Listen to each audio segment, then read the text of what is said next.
We are going live in I really wanted to get my bong and have that be the first thing anyone hears when we went live. 3, 2, 1. And we are live, I believe. Good evening, everybody. Yes, welcome back to episode 15 of Breaking Bread, and I'm pleased to say we actually now have more subscribers than we have episodes of Breaking Bread. We have actually 17. There are 17 people in the world that actually watches this show, which is quite amazing. Although I do realise that most of them are me and several of my alts and a few other sock puppet accounts. Don't admit that. Don't admit that. So yeah, welcome back everyone. I hope you've all been well. We've got Di here this time around as well, which is a welcome addition. So hi Di. No, I'm really loud. I'm sorry, everyone. I apologize. I know. Look. This is my bit for diversity. We even allow the Irish in. Wow. Right. Damn. That was it. Okay. So we've got a bit of a moral quandary, a good question for us tonight. I hope everyone's ready for it. So yeah, shall we get started, or has anyone got anything to say first? I'd like you to give the premise of your argument. Oh, absolutely. No. Of course, I've got to. So we will start, shall we? I forgot I had Discord, but not the stream muted. That was weird. Okay. You're there, right? Cool. Coat Rack, welcome. Yeah. Now this question was posed to me the other day by a friend, and I've wanted to table it as a discussion, and I'm hoping he will be able to join us, and other people may be able to join us later on for the discussion as it progresses. So let's just get on with it. In short, the issue is FGM/genital mutilation on minors, be it male or female, is that it steps on their freedoms as they are unable to consent. People, obviously, as adults, are allowed to mutilate themselves as they wish. But as they are minors, they cannot consent to it, and there is an issue there. The main crux of this is, does this not also apply with regards vaccinations? They are both an alteration to the body. Both of them are a somewhat permanent alteration to the body in various ways. And yes, it was brought to me that there is a consent issue, and I just thought I'd bring it up and see where we go with that. I tend to find myself falling on the you should have to be able to consent to any type of government or organization putting something into or removing something from somebody's body, and yeah, there is a definite consent issue there. And, okay. Okay. When it comes to that, we're all aware that there's a consent issue. Mm-hmm. Let me start off. We're all aware that children cannot consent. Yes. Are we on the same topic there, or? Yeah, that is essentially the crux of the matter. Yes, is children are unable to consent, but parents are able to consent to them in legal form in some matters. But it's sometimes the government gets involved, and that's the crux of it. Is government versus parental enforcement, essentially, I guess. And see, it is a complicated issue because they're not just talking about like genital mutilation or just like the vaccines. There's other issues. For instance, like my brother, for instance, was born, right? But he had fluid in the lungs and they needed to operate, right? But by that, he's not able to consent to this operation, so therefore they go to the only other authority, which is parents. Right. So I think there's varying degrees because you have the vaccine, which is like they're putting something into the child's body that, for all you know, is supposed to do good, but it can have any sort of adverse effects. Like you have a study you cited before where children. I was going to say let's not bring into the conversation stuff that we've cited before. Let's bring up the full details. What I was saying was in the past there have been things like the issue with thalidomide, and various other studies with regards to vaccinations and potential links, correlations to effects like autism. Now, what has happened, unfortunately, is that the scientific community, I personally felt that they behaved rather badly and unscientific in relation to the study with regards to autism, because the guy basically lost his career, as I understand. I would like to be able to bring up the details of it, and I don't have them to hand. I'll do a I'll try and find them in a Well, you moment. can just try. But Yeah. yeah, but essentially, as I understand it, the guy that did the study into linking vaccinations with autism found that there was a correlation, and when he tried to sort of study it further, it pretty much ended his career with regards the backlash he got from various aspects of the community, the scientific community, and that struck me as being a little unscientific because we're supposed to research anything, regardless of whether it's taboo, We etc. And we are if there is a link, talking Dr. What's it? Dr. Taylor L.E. You cut off. Was it sorry, Doctor Dr. Taylor L.E. Was that his? it's something like that. Yes. Okay. Now, I'd like to say first of all sure. that his sample size, Mhm. his comparison Too was small. 12 children. It's far too small. Yeah. His Which is one investigation, thing by against it. any degree, Oh yeah. was a terrible scientific investigation. Mhm. I agree. It, The medicine always suffers from this in that if you talk to an engineer, they'll need hundreds of thousands of samples. If you talk to anybody in any aspect, I mean, physicists use millions of samples. And then You're you talk trying. to medicine, and they're talking hundreds of and maybe thousands of Well, samples. It's always when it difficult. comes to medicine, though, You're this dealing with isn't. humans. They make many mistakes like this because Yeah. I watched a documentary recently. They were trying to get this drug in, Mhm. right?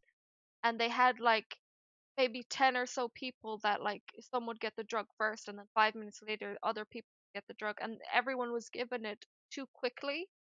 And later on, when they started showing symptoms, they started to like their organs started to fail and everything. Even though they did consent, it was still Mhm. an issue. And Mhm. I think when it comes to the science, there's always going to be one or two incidents that kind of shape how we deal with it nowadays. So Well, this is it. I mean, you've got issues like consent. You've got informed consent as well. It's very easy for a doctor to say, "Hi, I'm going to give you this. It's going to cure you of X."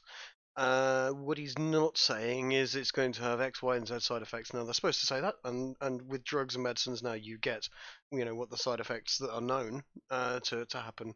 It listed on the side of the drug. So before you take the tablet that you bought yeah, over the it's counter, all there. Yeah, it's all there. I That doesn't tend to happen with vaccinations.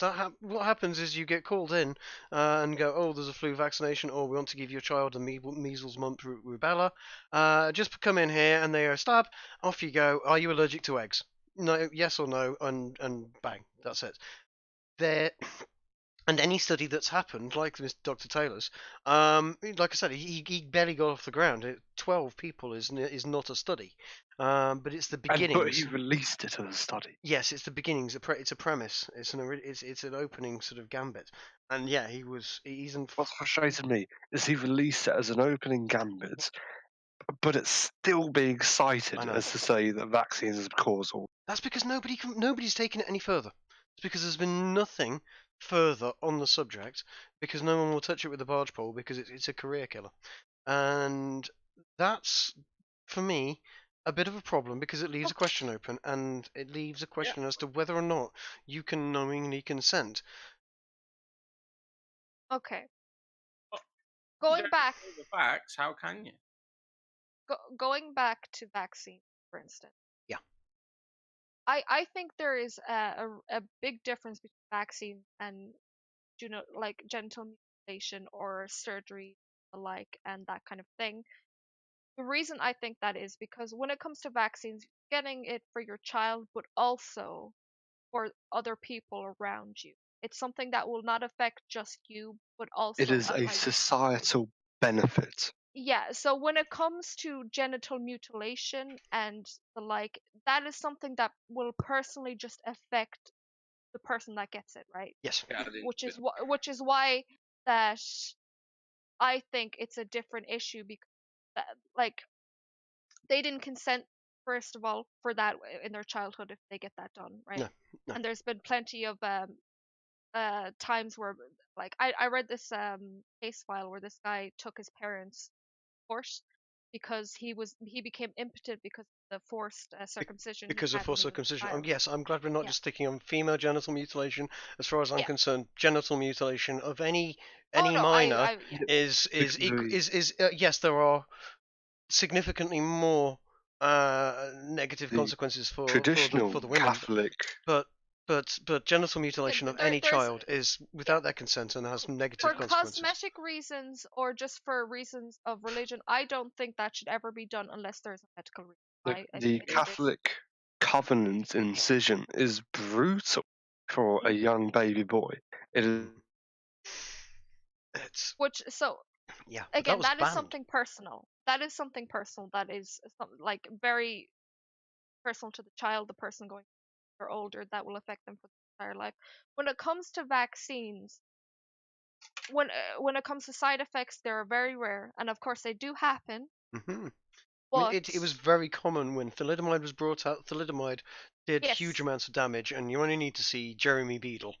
yes, but He did very that well was one despite the instance. disfigurement, but my God, his hand was significantly disfigured, and But you know, Trig, in the whole scale of things, you need to realize that just because that happened, that is a small part of it. here's the bit that this is the bit that worries me, is we've heard two mentions, one from yourself and one from Sydney, where we had it's for basically greater good arguments, and I'm not denying that vaccination on a massive scale has wiped out large amounts of illnesses. I'm not denying the significant good it has done.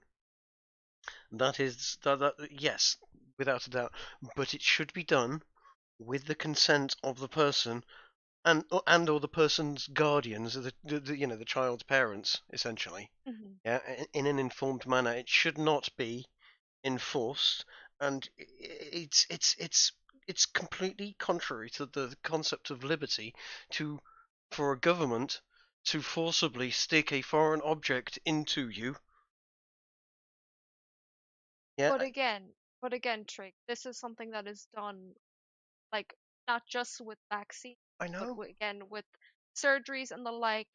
And you could say, oh, they shouldn't get involved, right? But that's not realistic. Even with They're not just going surgeries, to sit there and let a child die if even they with can get surgeries, they involved. ask for the consent of the. Oh, one thing I do agree.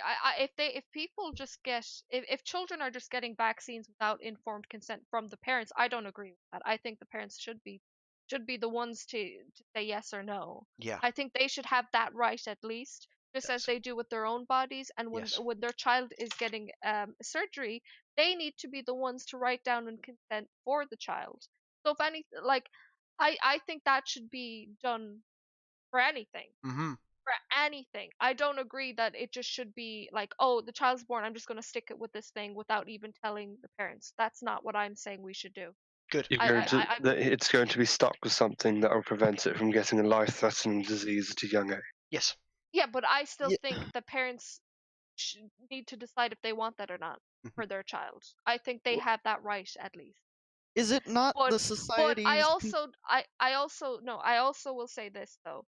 I do think it's the parents' right as well not to have an unvaccinated child with their vaccinated child. If there's plenty of schools now that say, "Oh, you must be vaccinated to come to the school," and I also think that is a fine. That's fine, and I think that that should be something that could be put down if you Some want to places protect can your be child. a cesspool for all kinds of bacteria, Yeah, superfluous. And Fair enough. yeah. Yes. So I believe that if a school wishes to like, oh, well, we only get kids here that are vaccinated because we don't want issue, I think that's completely fine, and that is the right and the parents' right to make sure their kids are So, safe. so hang on. A vaccinated child would not be able to attend most schools, so would not be able to get much of an education. Will have far higher chance of getting sick. I'm sorry. No, no, What are the benefits? no. Just because you want more liberty. Yes. Just because I want my liberty. Thank you very much. No, because no, Sydney, there's plenty of parents like out there that are going to say yes and get their kids vaccinated. There is a like I just think I think it's stupid not to get your child vaccinated. In this day and age, with how technology is now, I think that the risk is far smaller than what you'd have to worry about when it comes to like taking into account your child and everyone around you. It's a smart decision to get done. And I also believe that if the parent decides not to get that, they are taking on the risk that if anything happened to their child or themselves, that is their own fault. Would you But Okay, make but them is it? culpable? Hang on, sorry, continue. Oh, no, I've just been. All I was wanting to say was, is it not the society? Is it not a concern of the society itself if there's a plague? Yes. Certainly it's plagues are societal concerns. They always are. so it makes sense why the government But would try but to you prevent. Certainly. you prevent the plague happening Yes. through vaccinations. Yes. You want the option for people not to have the vaccinations. Yes. So if they get infected with a plague, the plague virus can then germinate inside of them, and they can develop a new strain of a disease. I think mutate is the word you're looking for. Yes. Mutates, my bad. Um. Do you not see how And make it harder Could you to see fight, yeah. how catastrophic that would be for society? Now our vaccine doesn't work against this disease. Now what do Now we we do? have a new disease about how to counter We have to create more vaccines for that disease, and then we're going to have this disease kill, let's say, maybe 1,000 people. Who knows? Okay, 1,000 people die. Right, sure.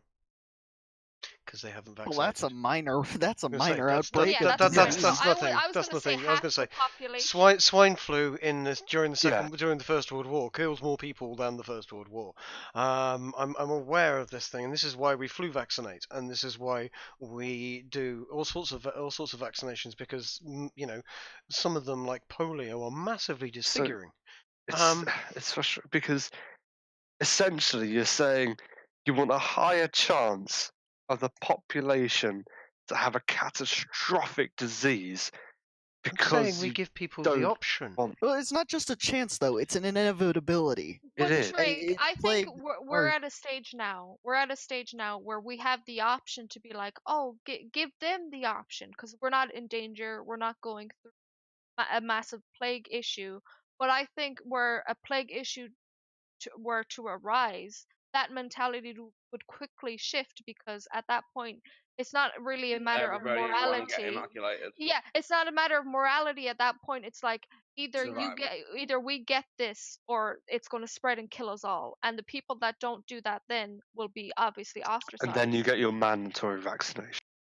Yeah. Either way. So either way, I think we're just at a point now where we're so relaxed. We have no issues and we think, "Oh, so what? We can just like let this happen. But we So can let a few you're people go." going to say that the government is allowed to put a foreign object into children's arms if they think Yes. that it is for Okay, the greater hang good. on a If, no, second. not I would not like currently. you to stop phrasing it in such a ridiculously sinister way. Here's the thing. The reason I Because you phrase know it in it's a not- ridiculously no, sinister no, way. No. no. The reason I do. You The know reason it's not sinister. the reason I phrase it in a ridiculously sinister way is we've seen so many unfortunate things happen recently because back in 2000 people went, oh, this law it'll be ever so nice because it will make people be nice to each other, and we've seen them come through and become very sinister. So I'm playing, I'm pro-vaccination. Yeah, I'm not saying people shouldn't vaccinate. I'm saying they should be given the choice, and it's a matter of liberty that the government should not be able to. The moment you allow governments and say to governments, yes, you can put foreign objects in my body at will, and I can't say anything against that, you do not have any control over what they're putting into you. They're not asking for consent. They're not asking for to be told, to have to tell you what is in there, and they can put whatever they like in you. It is opening the door No, they can towards put whatever they absolute. like in. They can. They can. How? If you What are will not they having put to in have, you? That's- if you do Listen. not have consent, and There if you do are not, regulations. if you do you not do have the realize it. conformed consent, they can stick a needle in your arm, and it could be whatever they want, and they can tell you Yeah. whatever it is. Yeah. You have to have conformed consent. It has to be, I need to know what is in there, and I need to be able to, if I want to, Yeah. verify it independently to make sure it is. If that isn't a safeguard, you let No, but at sinister that government point, that comes in the future Yeah. comes in and utilizes your, I can stick anything I want into people's arms, and suddenly everyone's microchipped or something horrifying. Equilibrium. Yeah. no, but I'm just saying somebody can come in and test these kind of things for that to be true. Oh, you believe the government is poisoning people, right? You take the vaccine they're giving everyone, you test it and see what's in it. You figure out, like, it's not, it can't, like, Yes. people aren't just, like, going to let something like that happen. Like, there Well, are going to be people that stop, like you do. Do you know how quickly the world changes on people? Do you know how quickly Libya went from being a second world country to being a country where slavers were running around? Do you know how Hang on. No, I'm serious. Do you know how quickly a country can degenerate? It can happen in a year. It can happen so fucking quickly, right in front of your eyes, that it makes your head spin. And what we need to do is look at the world in general to watch it happen, right in front of our eyes. Yeah, and a plague could kill all of humankind. Uh-huh. And If I my think aunt had a dick, she'd be my uncle. Is essentially your fucking argument right now. What? that's- Sorry, what? This could happen, and this could happen, and that could lead to this happening. No. What I'm saying is you safeguard the My future aunt had a against dick. potential disaster by making very, very careful decisions about what powers you allow people to have over you. Yeah, but Trig, I think we're at a point right now where we're not even worried, right? There's no plague that we're like, oh, we need these things against, No, of course right? we are. Are you kidding? Were you not around No, for the I'm great saying, plague that is oh AIDS? my god. Mm-hmm. What, you saying there's an AIDS vaccination?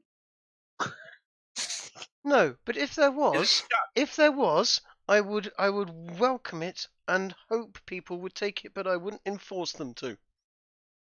Okay. Yeah, okay, but AIDS doesn't spread to you simply by someone's No. walking by you and they cough on you, Exactly. or they I know. cough, or I know. it doesn't spread through the air. I know. you know, It is a plague that is carried by. It's morality against, like, Yes, just morality, immorality. If you want to take it that, morality I or wasn't going to say against, that personally. I yeah. don't mind the gays, but Jesus Christ. That's not even where my mind was, Trig. How dare you? Fake. Okay. Also, can I point out that within the Vaccination Act, within sufficient reason, you can deny your child the right. You can deny vaccination for your child. Also, though, well, that's with sufficient currently- reason. It's not a. I don't want to. can we pause for a second? Because I also remember reading about how this mother, right? Mhm. She didn't want her child vaccinated, Mhm. and she didn't get her child vaccinated. Mhm. And the child was 15 going on 16, right? And she wanted to be vaccinated. Mhm. But the doctors wouldn't do what she wanted because the mother did She's not under guardianship still. yeah, Yes. it had to go through the guardianship. Yes, there's a whole consent issue there. This is the whole thing. This is where I'm taking it, because this is where I'm glad you brought this up, though.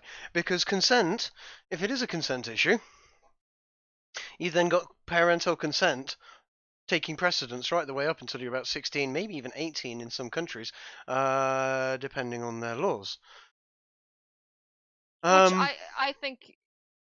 Oh yeah, this is very interesting, isn't it? Yeah. I'm also curious about one other thing about this. Yeah, go. Because If a child dies through a parent denying it a vaccine, would you convict them for manslaughter? Yeah, this is very interesting. yeah. Well, no, because they're taking a gamble. This is Okay. Trig that needs to answer this Okay, one, I sorry, think. So- run that by me again. So if a child dies, If a child dies due to it not being vaccinated, would you put the parents on charge of manslaughter, as they've knowingly prevented a child from getting a life-saving thing in No, 'cause order, they and can it make the died argument. without? that's like saying trying You to can charge. make the argument No, that well, if die, they had die, it, they could die. still Let me. die. The question was to me. Let me Right. please answer, because good God, woman, word in edgeways sometimes.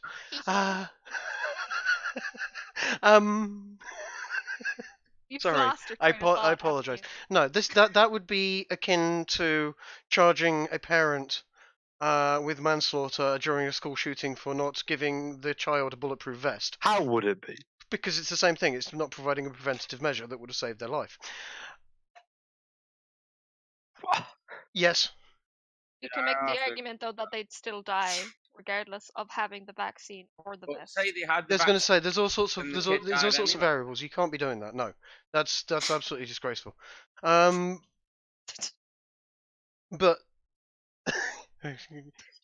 charging the parents with manslaughter because the child dies because of a disease. Because they didn't get it vaccinated against the disease.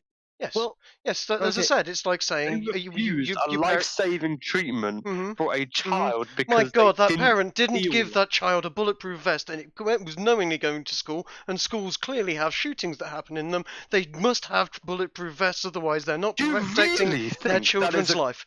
Yes, I think it's Listen, an do you absolute. really Yes. think that is the same thing? Yes, I think it's exactly the same thing. Holy shit. It's a bit like saying that you're gonna fucking sue. Well, send the doctor to jail for administering the thing, and they could. Sorry, I what? mean, you could. So if a doctor, Now, they if a did doctor administer the- if a doctor is administering a drug to somebody without They their have to give consent and it damages that person, yeah. So, say in the Yeah. case of the thalidomide that we were talking about earlier, then Yeah. I would suggest they significantly have cause to redress. That's But why they you didn't. always do, no matter They what. got told, "Sorry, tough life's a Right. bitch." Because the same thing. It was, unlucky. Sucks to be you, and that's one person making a decision. That is it, or one maybe small group of people making a decision that have damaged thousands of lives. Lives, yeah. We're talking about 10, 12 people damaging thousands of lives, yeah, because they made a decision for the greater good. I can't. If without consent being involved in there, I can't rectify. I can't. It's not. It's unjust. It is literally Yeah, against no, but liberty.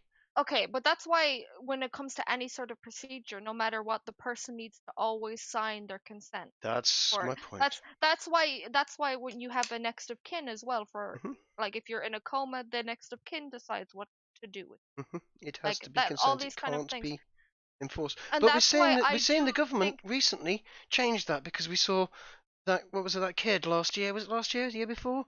That the NHS was like, no, you're not taking your child aboard for further treatment. We're going to insist it stays here and dies, because Was that for the weed? no, weed it was some sort of treatment. It was a stem cell or something like that. It was a very Oh, very yeah. slim. It's a zero chance it would have done any Something good. similar happened But here. again, it was a case of the parents had to sit there and abide by the will of the state and watch their child die and not be able to do anything. And it felt horrendously authoritarian. It felt like the state significantly overstepping its bounds. No, Wait, so I agree, because there was a thing here as well where the parent was buying a sort of substance like under the table because the doctors didn't have the right to get it here. And when they found out that she was doing that, she was then put in jail and her child taken from her, and the treatment stopped for her seizures getting worse. Yeah. Like that she was had them. that It's was THC, wasn't it? That was yeah. helping her. Yeah. Well, It that's was very helping her. She like the seizures went from every day to like maybe once a week when she was Mhm. on it, right? Like a Mhm. significant thing, and she was buying it under the like for her child because she was like, I would do anything to save my child, right? And then she ends up being put in jail, and then the child taken away, and then you have this child then denied the medicine that is helping her, suffering in hospital now with her parents taken away. this is a completely uncomparable thing though, because you're talking about something that, like a substance that is just outright banned, as opposed to some kind of Well, situation now in it's which the not. person No, chose no. not This to. this Yeah. situation caused them to Well, no, medically no, but in legalize that it in situation, that here. was the Yeah, I case. was going to say I don't want to What I'm saying is compare the that. principles don't. The Yeah, principles But aren't I'm saying it's consistent. similar. I have It's a lot of similar to your sympathy for the thing woman, too. but yes, Yeah. it's not a matter of consent with regards the government putting into, or because what we're talking about here, when it comes down to it, is additive or subtractive mutilation of a human body with or without their consent. That's as broad and as accurate as I can term it. Whether it be mutilation, whether it be even ear piercing, Well, as far as I'm concerned. see, Mutilation. I think we're Yeah, it just is at a mutilation. time now where a lot of things need to change because, Yeah. like you say what what I said didn't really apply, right? Mhm. But I said nothing. it highlighted an issue, and then we realized something needed to be changed in the laws. Now we have this vaccination quote, and then we also have this mutilation problem Mhm. where people are advocating for their children to be trans, even though Yeah. the child doesn't have like probably the cognitive like Oh understanding of God, what the they're doing to their story of bodies. Save James, this Texan kid, is exactly this. Yes, have you heard about this? He's about 6 years old at the moment. What one? This kid, I he's in Texas. I heard Oh, about it where just the the other day. parents are fighting. Yeah, the parents are fighting. He's Okay. 6 years old. His name is James. Yeah, and as far as he is concerned, when he's with his father, that is how he identifies. Yeah, and he was born male. Now, when he's living with his mother, he identifies as Luna and is dressed by his mum as a trans girl.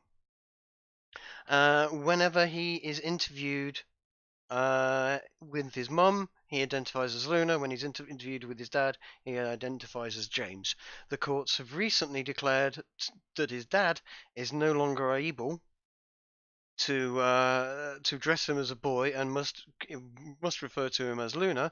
And Oh my at the present God. moment, he is undergoing therapy, and in 2 years' time, he will begin hormone replacement therapy, which will effectively chemically castrate him as a prepubescent boy. and like My the thing is, I God. do not agree with that at Anyone who all. says Like that it's kid kills himself, disgusting.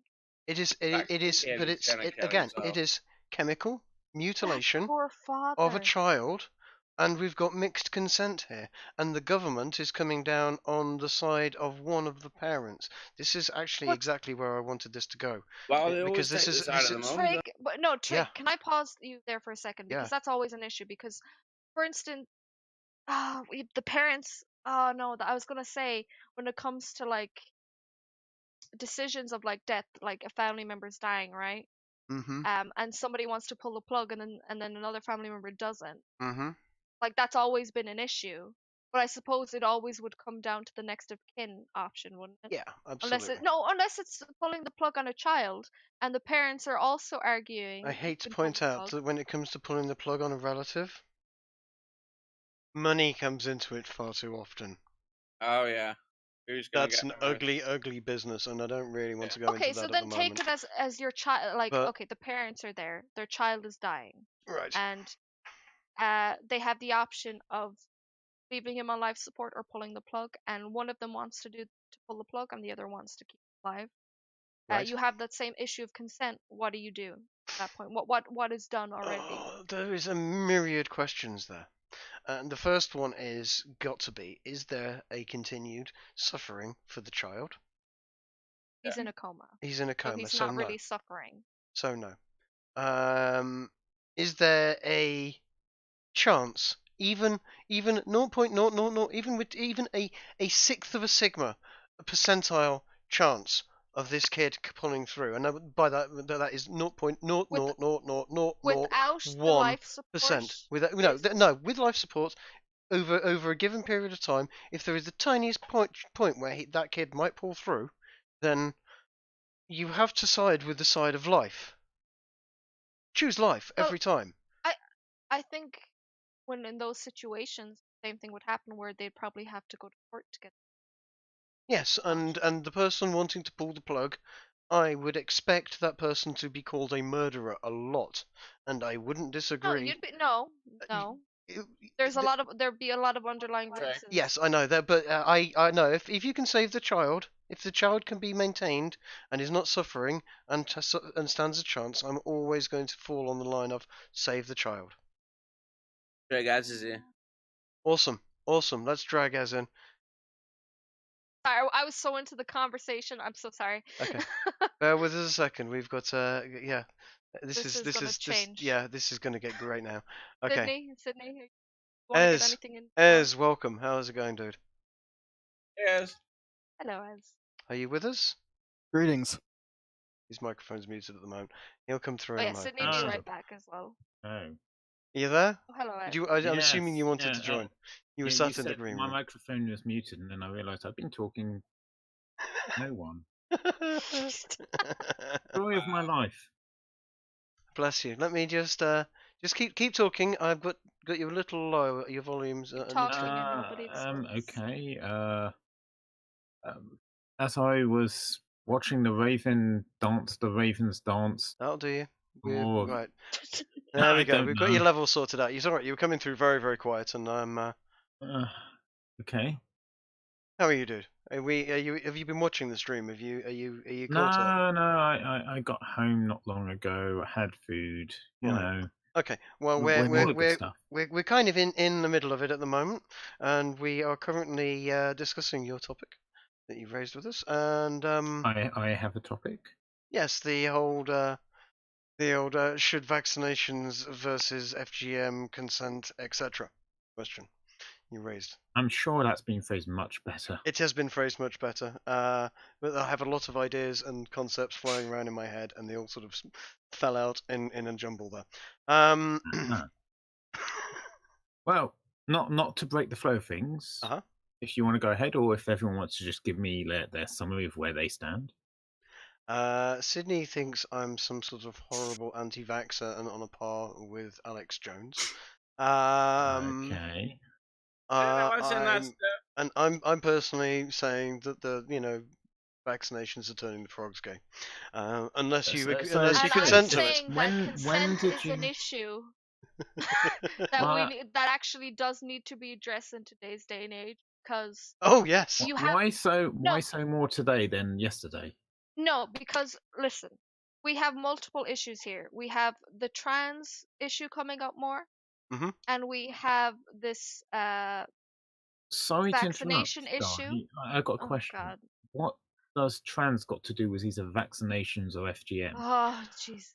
Well, it's actually no, it's fair because we just got onto the Save James. Yeah, Are I you kind aware? of been wanting to bring up the Well, actually, never mind. I did. But the contradiction is that these other things have no. Okay. If let's just put it this way: whether or not hold on. Whether or not you circumcise your child doesn't affect my child. Whether or not you vaccinate your child can be life or death for my child. Yeah. That's the difference. That's what I was saying. There was a big difference there, where it's just one affects the child itself, and the other affects everyone around the child. So how does trans come into that? Sorry. What we were saying is there is an issue where you have parents consenting for children to become trans.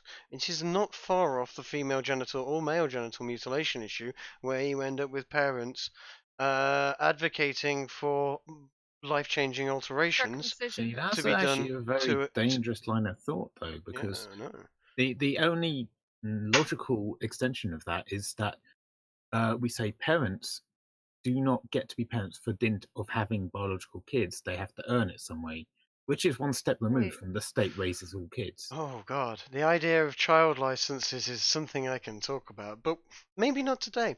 No, it's just. I'll have to put my black cap on for that one, though. I would rather some kids end up getting messed up due to bad parenting than all kids get messed up due to state parenting. See, this is coming from somebody that was probably never seen or been involved in. As somebody who has been in, I completely disagree. What is the system, Di? What system are you talking about? I don't know. What does that mean? Were you raised by the state? Because incorporated indoctrinated kids and they were all fucked up, man. You're talking about hang on, guys. I want to understand where Di's coming from here. She's been in the quote unquote system, but what system? are you saying the government looking after kids, taking them from parents, and then putting them in different homes? Is that what you're saying is that's fine? not what I'm saying. Okay. I was saying that the state raising children as a surrogate parent is eminently worse than biological parents raising children. Hold on. What is it, mother? Oh my god. Sorry. Case in point. No, no, hold on. I'll be back. Okay. That's possibly an issue on parenting. This is a bit of a sidetrack, or maybe not. So we've suddenly My ended mother up. Is here, so I don't know if we want to get her in here. Sure. Sure. You know, I'm all opinions are welcome. If your lady die, what title does your mother have? Matron die? Sorry, guys. It's okay. We're just, broadcasting to the world. Don't worry. We're just chilling, relaxing, all cool, shooting some I just people. kicked her out of the room. There's a whole 5 people watching this. You realize the shame and embarrassment you're putting. Shame. Yeah, you should have brought her on. Your mum's awesome. I was going to, but I could she's flirt like, with not her and until make you want to cringe again. No, see, she wants a hit, and she's like, my knees. In Minecraft. In Minecraft, exactly. I'll be right back. So you... Right. Okay. Jesus Christ. Fucking save me. Anyway, moving on. Yeah. So, may I ask then, I suppose, next person on the list, D, where do you stand on all this? As far as I'm aware, they are joking about everything. What we do. When did D become Kovac? I don't know. But it's interesting. I'm interested with this. My arrival has heralded the collapse of whatever you were talking about. No, it was already this way. It was okay.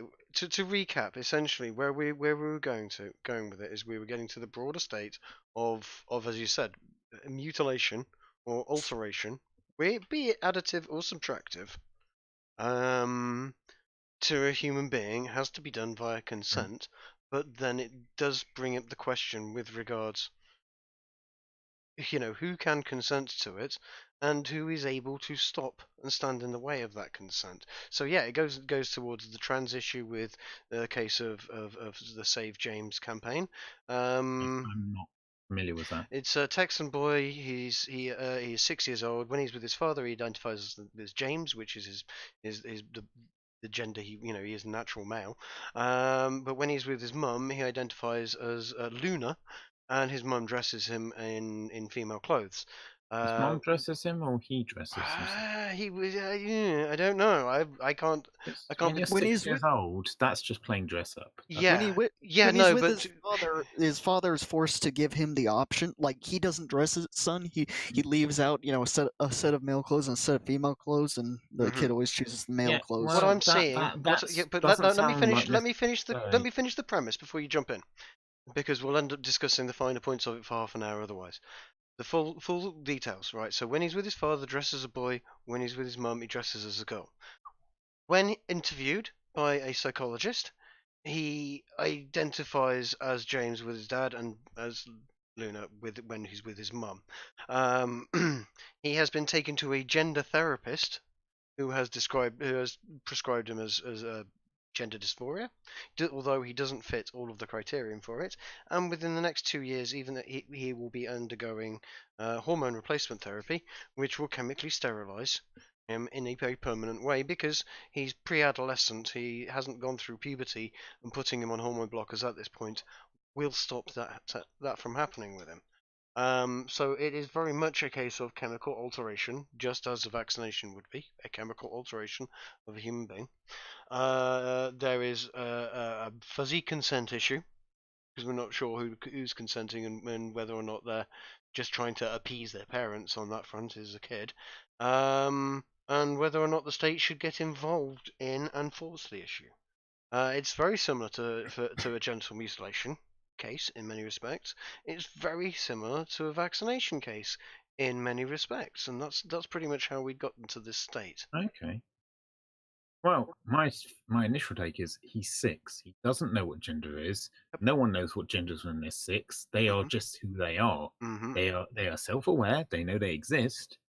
They know that biologically they may look different from person A, B, or C, but he doesn't know what being a boy or a girl is. He just knows that when he's with his mum, he should act like his mum, and when he's with his dad, he should act like his dad. Like any young kid, they want to just get approval.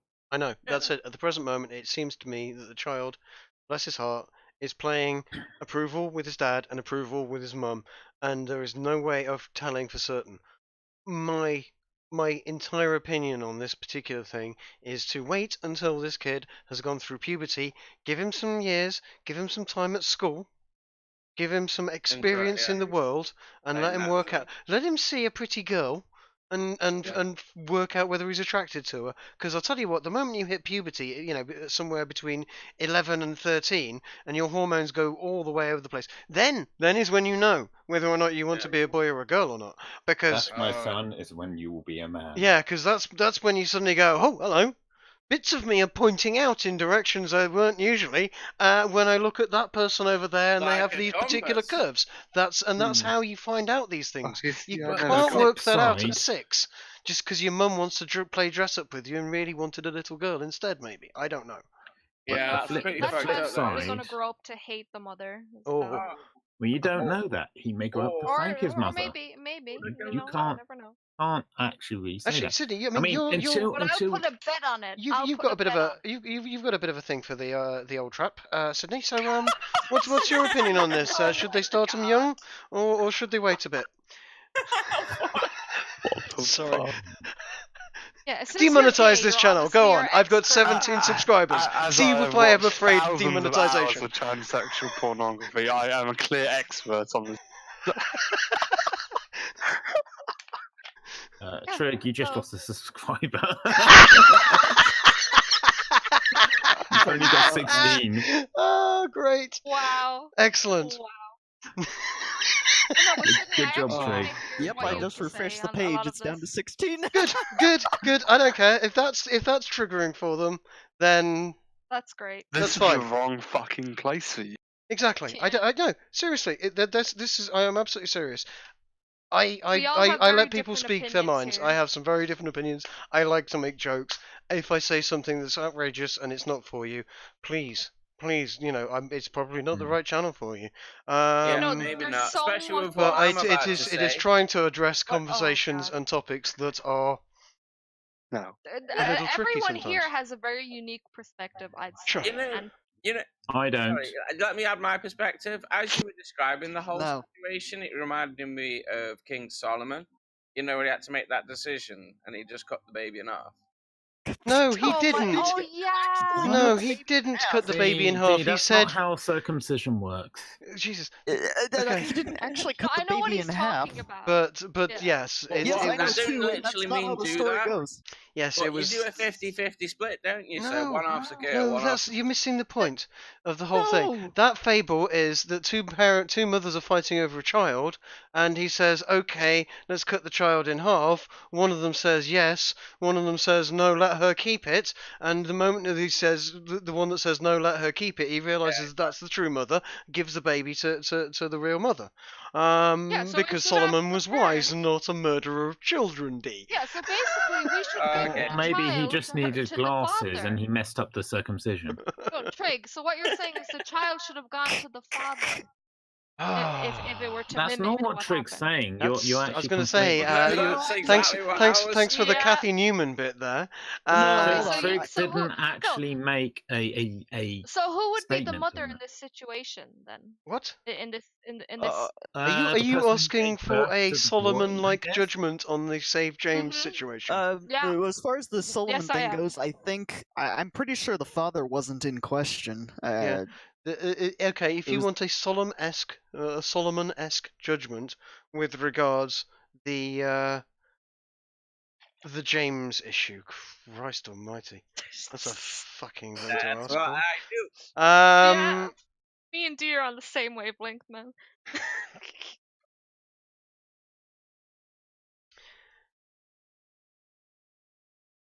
We're waiting. He's formulating. Give him a chance. Dude, I told you, we're like, conversation go nice. I mean, if Trig wants a moment to formulate, I could pipe in for a bit. Yeah, I was going to say because you can have a perspective on Sydney. I actually want to hear from Sydney though, because he hasn't said much. Okay. I'll just shut up. Wow. Wow. Sorry. So, Di, who's more of a minority, the Asian guy or the British guy? The gay Asian guy. The gay. If we're gonna go for this, I have to correct you there, sir. Okay. Can I before we get onto the solemn, because I think I've got something. But it takes a while. Come on, the guy was bright. You know, they wrote a book that lasted a while about this dude. But I really don't care what color, creed, or what things you like to stick in where in you, and what you might identify as. They are all equally equal as far as I'm concerned. And if your ideas are ridiculous, if your ideas are ridiculous, I will call you ridiculous. I don't care what color, creed, nationality, etc., and what privilege you think you may or may not have. And sometimes he makes all ideas ridiculous because he hasn't heard the whole thing yet. But then nobody's perfect. Yeah, I have to denounce you personally. I do care that you don't do anything with children. How's that a denouncement? Jesus. Abductio ad absurdum. Thank you. Yes, well done, Coat. Nicely done, sir. If I may play the other side of the coin on this baby James thing. Sure. The flip side of this is, and this is, I suppose, fairly long-winded, is someone who's unable to consent because they're a child, the parent consents. That's the parent's prerogative. That's their responsibility. Should the state intervene to make sure the child actually has a stable life, is able to actually do something, doesn't end up, statistically speaking, quite suicidal? I would argue no. Life is unfair, and I think you have to take the rule that benefits the more people, even if it means some people end up getting screwed over. I think you can't save everyone. I think the right of the child to be intact until I was going to say until it can make the decision that at the age of consent, where we would normally define it 16, 18, whatever, but late teens, mid to late teens is where we realize that the children have become capable enough to work out that their actions have consequences. I think I'd say adults being 12, able 13. I think adults being able to maybe in Germany 12 and 13 you're still going through puberty. I don't know if you remember, but when I was going through puberty and other people going through puberty, they do not make. When you were going through puberty, but when anybody goes through puberty, they're not making rational decisions. Their decisions are 99.9% reoccurring, based around their genitals, and they have no concept of consequences. So no, not that. The same when you're 16 as well, though. You are roughly a little bit better at that point. Roughly though, but I like comparing when I was 12 to when I was 16. I was. You know what? You're quite right. I would raise the age of consent and voting to 25. How was that? How do you feel about it? Yeah, agree. I'd say 24. But I completely agree, Trig. 25 is when the 25 is a good age. The brain finishes. Yeah. There's a lot of argument for it. If you're going to base the ability of someone to be treated as an adult by law on biological imperative, you can't pick a static age. No, I know. So that's why the 16-18 bracket there. I think everyone falls in and goes, yeah, go on then. At that point, so go on. Do they do that because it's culturally traditional at this point? I don't know, because we've been getting older and older, and education has gone on further and further through people's adolescence. We used to only educate to people until about the age of 11, and then 15, and now 18, and now it's being university is mandatory. So this thing might change. We might find the age of consent goes up. Would you say that people who have yet to pay income tax, or something like, or yet to finish academia, or like, no. Consent has got to be before that. You can have perpetual students being stuck there as doing their 5th PhD at 40, and at that point they're still not at that point. Should we make a rule that plays to what works for them at the expense of the majority? Sorry, say that again. I don't get what you're asking. The majority of people don't stay a student till they're 40. For one, they can't afford it. No. So should we base our rules off the few? It's the same argument of, gender is a myth because intersex people exist. I don't see where you're going from this, though. I mean, I'm not quite sure. I'm saying it's not necessarily a very ironclad argument to make. I'll be right back. I'm not making this argument. If there are argument. exceptions to your rule, therefore you need to appeal to the exceptions, not the man. We were happy. We were all happy with consent being somewhere between 16 and 18. Yeah. But why were you happy? Because it is a malleable thing, and some people are a lot more adult or a lot more capable than others at different ages, and it's generally societally agreed that around about that age is where people start making slightly more sensible decisions and are capable of looking after themselves. Plus, the parents are sick of them and they want them to go out and look after themselves. Yeah. And they're allowed to watch 18-year-old movies without... Yeah, they're big enough, old enough, and ugly enough to look after themselves. Off you go. Stop mooching off mum and dad. Yeah. And that's usually roughly 18. Some 16, depending if or more on the situation.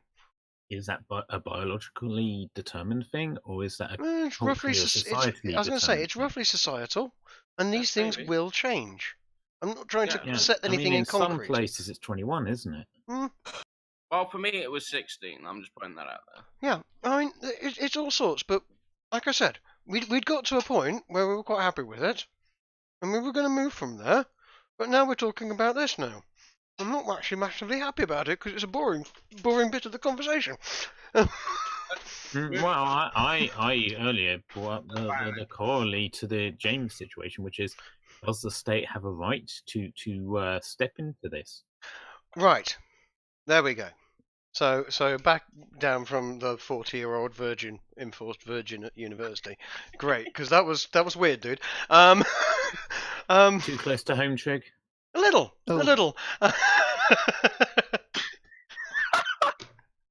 Touche, sir. I haven't had an S burn in a while. That wasn't a burn. That was just a question. Oh man, it's been since like the 40s. Yeah. I wasn't alive in the 40s. In fact, if I had been, I probably wouldn't be here. Oh god. Oh god. Okay. Yeah, save James. Where would I'll tell you what. Here's my fucking Solomon-esque take on the whole thing.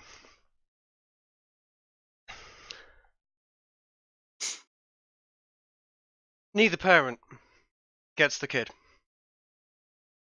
Kid becomes a ward of the state, and it is literally looked after as whatever it wants to define itself as.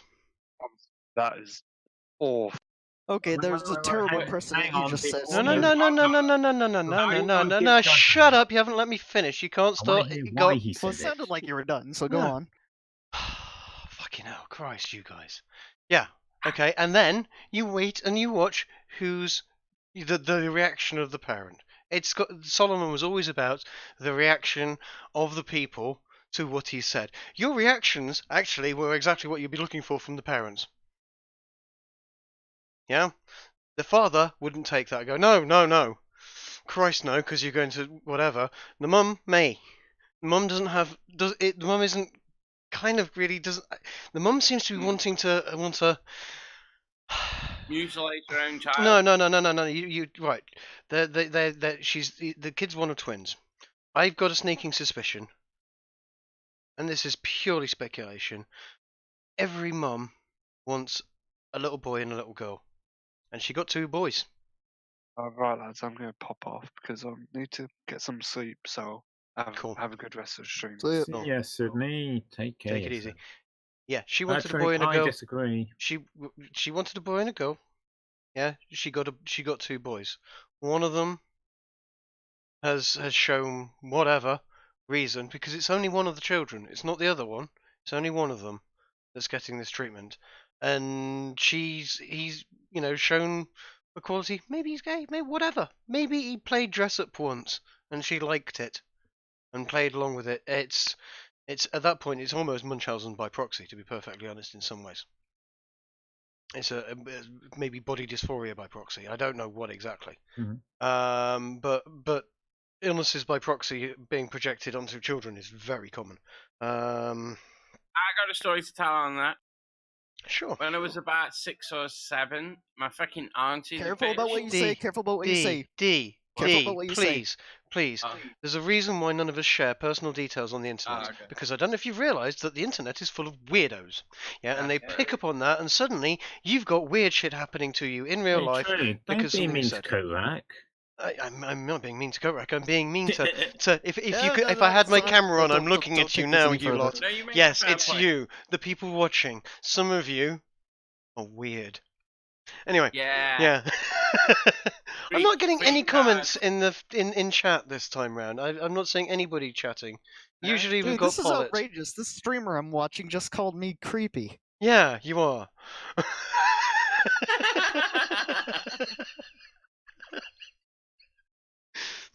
Not all of them. Not all of them. Some of them are very highly intellectual and clever and intelligent people. But I've seen comments on the internet that have just been outright bananas.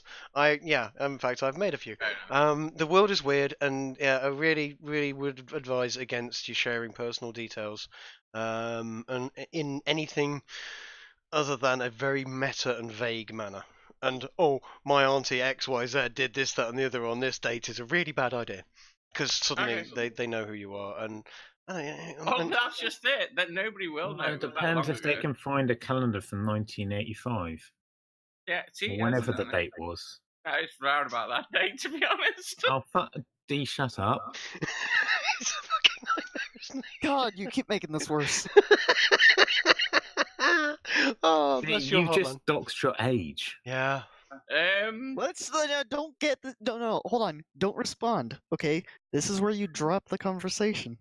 Yeah, I was gonna say. No. With regards to doxing age, age, in another direction. I've always been. Yeah. Your statement, I think it's quite a dangerous route to go down because you're assuming the mindset. I mean, you can't rationalize love, for example. Love is a really strange thing. She may honestly think she's doing the best thing possible for her kid. I know. But no, your idea of take them away and see what happens. I was going to say, just by leaving it for another 8 to 10 years, allowing the child to go through puberty and allowing it to get to a point where it can make the decision for itself. Yeah, if it's continuously wanting to identify as a girl all the way through, then let it continue to do that. Yeah, but when it's time to start... Oh, God, sorry, I don't mean to interrupt you, but I'm getting, creeped out every time you use it. Yeah. It's just so... It's so... Child. Inanimifying. Well, I'm not sure which gender to identify it with. I know, I appreciate that. I'm not saying you're doing anything wrong, but it seems somewhat of a 50-50 thing these days. And last time I looked, actually, it is one of the preferred pronouns. I know, they sometimes or them use. Which one do you want me to use? I mean, just listening to you say this the way you're saying, it feels disjointed. It feels disjointed talking about a 6-year-old having gender reassignment. Yeah. It's a weird subject. What if we strap the parents to a lie detector and find out if they're doing this out of their own selfish... You need to invent one first, D. They don't exist. And even if they did, isn't that tantamount to torture? Pretty much. Well, I was actually thinking just torture them and extract the confessions, but... I was trying to be nice. You mean like that kid? You mean like that kid in England who quote-unquote waterboarded his school chum? Yes. I'll tell you what, the kid that was on the receiving end of that is also on the receiving end of £200,000, which is somewhat of a... it's more than that now. Yeah, it's quite a score. Especially when that Asia Bibi bird is in danger of her life in Pakistan. And that's a whole other issue. That's not tonight. Did you say 200 grand? Yeah. Something like that. Yeah. More money than I think any of us have ever seen in one place. Ish, sort of. That you've owned, then. If you have, don't say anything. Look, I've watched movies where there's big crates of money in big stacks. But yes, you're talking. It's that sort of money. Yes, you're right. Yes, it's a lot of money. Look, that kid Did they say what city he was in? Was it Manchester? I'm not going into the details of it because it's a minor. It's 2 minors. I wish it stayed on the playground. Frankly, I don't really want to talk about it a huge amount. With that amount of money, any major city in England besides London, that kid can just outright buy a small house. Oh yeah, that kid can buy a house. Yeah, that kid can buy a house in anywhere outside of London. Cool. Well done, them. Congratulations. Pat on the back. Let's see what you do with it. Jump in front of an ambulance. Terrorism because he's. That's all. Yeah, okay. I can't fault anybody in this world for taking advantage of a situation that they've been put in and coming out of it, quids in. To be perfectly honest, fair play. I kind of wish it wasn't the case, but yeah, we'll see what they do with that money. That's all I can say. They turned out to be really good guys, and well done. It was good. I guess. I'm not very happy with what's happened to the kid. The other kid that did the bullying, because that's all it was. It's just a bit of playground bullying, as far as I could tell. Anyway. Yeah. But just out of curiosity, how many Nintendo Switches can you buy with 200 grand? I don't know. Just saying. I don't know. Consoles are for. So consoles aren't real gamers. Drake, don't help me. Are you anti-FGM? How about this one? I'm anti-genital mutilation. Be it boy or girl. Are you anti-vaccination? No. Okay. Is there any conflict there? Yeah. No. The core of the issue is consent. with regards additive modification, i.e. vaccination. I personally feel it is in accord with the principles of liberty, and as a result we should strive towards that. That parents. Oh dear. What? Well, that means. Okay, let me finish what I'm saying, brother. No. Let me finish what I'm saying, because you're just gonna oh dear over the top of halfway through a sentence. I'm not gonna. No, right. We've got to aim towards that, and as a result, there has to be an amount of consent. Now, if it's from the parents, sure, but there is medical reasons, significant positive medical reasons why vaccinations should be carried out. The risks have to be made aware. People have to be made aware of it, and it should be a consent issue. With regards genital mutilation, significant reductive genital mutilation, be it on male or female, I don't think that should be done until the actual individual themselves can consent, because it's life changing and life altering, and has no medical benefit whatsoever. Okay. And especially the ones that do it for religious reasons. That's hilarious, because I'm really religious. I believe in a God. Blah blah blah blah blah. God created everyone perfect. Apart from that little bit on there, we want to cut that bit off because reasons. Oh, you know better than God on that bit, do you? Well, that makes sense. Dude, with respect, you're speaking out your arse on that one, because you don't actually. You've demonstrated you don't know what you're talking about there. Really? Yes. Go on then. But first, go back to the thing I did. Bit of a straw man, I guess, to say, but does that mean you would be against removing an extra finger on someone when they're a baby? Like if their left hand has an extra finger? Actually, I knew someone with a webbed toe once, and yeah, they'd had it removed. It made buying shoes. It would have made buying shoes extremely awkward for them. Okay. It was a decision made by the parent to the child without the child being able to consent. Yep. For the purpose of helping them to fit in? To the purpose of helping them to fit in to society and buy shoes comfortably. Socially and mechanically. Socially and mechanically, various reasons. Yeah, but it was a modification that the child couldn't consent to. And to be perfectly honest, on moral grounds, there's parts of me that was never quite comfortable with that, but I can understand the reasons for it. On that particular case, it's a mutation. Yeah. It's a significant deviation from the norm, and an alteration that is harmless, isn't going to have any lasting effects for them other than keep them more normal. Okay. I don't know, to be honest. But what about, and this I knew a guy when I was in school who had like basically half of the right side of his neck was just a huge birthmark. Mm-hmm. And a strawberry birthmark. Yeah, they're terrible. No, this was massive and like. Yes, that's what they're called. They're called strawberry birthmarks. Right. They're gigantic and cover half their face. He had it surgically removed and ended up with basically a Harry Potter lightning scar on the side of the neck, which granted is pretty cool. I was going to say badass. Granted, the main reason it was removed was actually because these things have a high chance of becoming cancerous later in life. Yes. But it's not necessarily a mutation. No, in that case it's not a mutation. Although, I don't know, it's a bit of a mutation because it's growth, isn't it? Although those birthmarks... Okay, maybe not... Well, the point is it's not there on a normal individual. Yeah, it's a deviation from the standard... Like an extra finger, I guess. Like an extra finger. It's that's a good argument. Yeah, it's more than one standard deviation from the norm, say, or whatever whatever sigma level you want to put it to. Let's go to the other side. You seem to be in favour of... How do you phrase it? Positive, additive.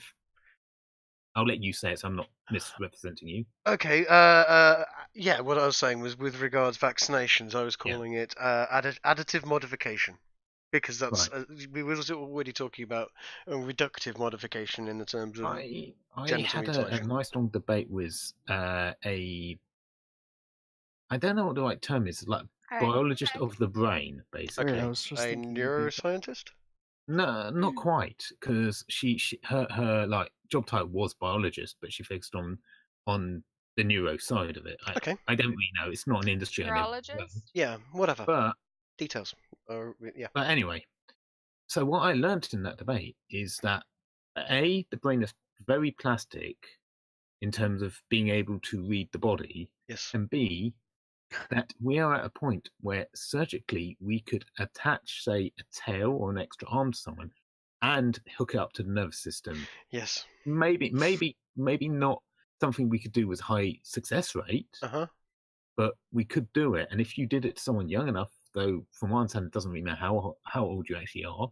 Yes. But this could be an advantage, having an extra arm or a tail. I totally agree, and I've even heard of someone suggesting that we could even attach wings to the human skeletal structure, and I think, well, they were weird. They had an angel fixation, but yes, you're right. There was hold on, no, it was based on I wasn't Kurzweil, it was somebody else, but it was like Kurzweil. They were doing experiments on monkeys. And essentially they'd hooked up a robotic arm to read brainwaves from a chimpanzee, and the chimpanzee was moving its arm to do a series of complicated tasks, and the robot arm was basically being programmed to mimic it by reading the brainwaves and use those as coordination for it. And it ended up basically with the chimpanzee being able to operate 3 arms. It had both of its own arms, and it had noticed that it got this extra arm and worked out how to use it. It basically his brain reverse hacked the technology, essentially. And yeah, that's what the brain would do. So yeah, you could attach a robotic arm, and in theory we could work out how to use it. Or even a biological one. Yeah, or even a biological one. Kind of groovy. Would you say that steps on the consent of the kid? Because obviously some people would say you look like a freak now. Even if you do have an advantage. And they might want to remove. I wouldn't want to be attaching mechanical robot arms to children. I didn't say robotic, I was actually saying biological. I might want them on me. I might want a Terminator arm and an extra set of jetpack. What about a child born just like Dr. Octopus? Yeah, exactly. Just that type of, like sure. You might want to be vaccinated. Yes, sure. Trig. Mm-hmm. If you were a father and you thought it was useful to have an extra pair of arms, and it could be done with, let's say, a 95% success rate or something like that, are you saying it's something you should do in the same way you should? I don't want to use the phrase more imperative because you're about for a start. You're Kathy Newmaning me quite a lot. I don't know what that means. So you're saying X, and that's nothing I've said at all. Saying X. No, he asked if you're saying it. Yeah. Yeah. I said, "Are you?" I'm not saying you are. Yeah, that's that's a very important differentiation. No, I'm not. I'm not talking about a science fiction world. I'm not either. You're by saying I'm not talking about a science fiction world, you're actually just evading the question. I am a little, because I haven't. Here's the thing: we are not in a state. No, we're not in a state at this point in time where significant additive mutation to newly born children is anywhere near acceptable as any sort of society. No, no. And hang on, generally, so you're saying I think with regards that is hundreds I am saying it this time because yeah. it's. I think so. You're saying that society that we should make a decision based on the majority of people as to what is moral. Is morality based on society? Yes, certainly. That's a given. What about making super soldier? No. What about making babies born into like super soldier stuff? Jesus Christ, super soldier stuff, really? You mean like Halo? Okay. With regards to super soldier stuff, yeah. Consent and super soldier stuff, nowhere in the same ballpark. Nothing in the same ballpark. Either you're doing it because you don't care about consent in the first place, or because it's a necessity. Yeah, at which point consent isn't counting at that point. We're not. Yeah. Can I ask you, what do you think about, let's say, a child is born without a leg, or there's an issue where they had to amputate, and they have the option of adding do you mean like the octopus girl? No, mechanical leg, and because he can grow up with it and learn how to use it, like an early age, which is good. That sounds awesome. You're just talking about prosthetics? Yeah. Like, but would you consider, like, is it something like, obviously the parents would have to consent, but if anything were to go wrong later down the line because of it, he'd probably have the same right to sue his parents as like somebody getting like castrized, for instance. Sorry, what was the last bit? You said castrized? I meant to say circumcised. I said castrized. I was going to say, what? I sat there going, what the fuck is castrized? Do you mean someone like this person? Okay, so you just likened. Sorry, so you just likened. So let me just get the conflation correctly. You conflated prosthetic limbs for an invalid child to circumcision. No, because it's the same consent-wise. Get that done or to not get it. There's a consent issue there, yes, on both of them. And yes, the government can't just run up to maimed children and stick limbs on them willy-nilly. I'm aware, not yet. But I'm just saying. You've got to fucking ask them. No, I'm just saying it's the same problem. But what if the child consents? All of this is connected because of consent, right? Yes, consent is a key. I just brought that in. Yeah. I just wanted to hear your opinion on it. Because maybe down the line, future-wise, a parent should go, yes, I'll let you help my baby child. No, the government shouldn't just be running in, sticking limbs on children left, right, and centre. What if there's no parents? Is the child a guardian of the state? Is it a ward of the state? Yes. Is the state? Imagine. So the state is the guardian for that child in that case. Are you talking about super soldiers again? That's where we go. So if the state has legal consent over the child, then yes, the state is probably likely to give consent for the state to do something to that child that may or may not be in the best interests of the child, but likely the state. Just because that's the general state of things. And how does that make you? I don't like children being wards of the state. I think it's a very, very dangerous position for those children to be in. It's very dangerous for a society at large. That's a way to basically destroy a society. Yeah. Imagine, if every person under the age of 12 was taken away from their families and sent to some sort of training camp, as it were, and they're not allowed out of that until they're 21. Sounds like my schooling.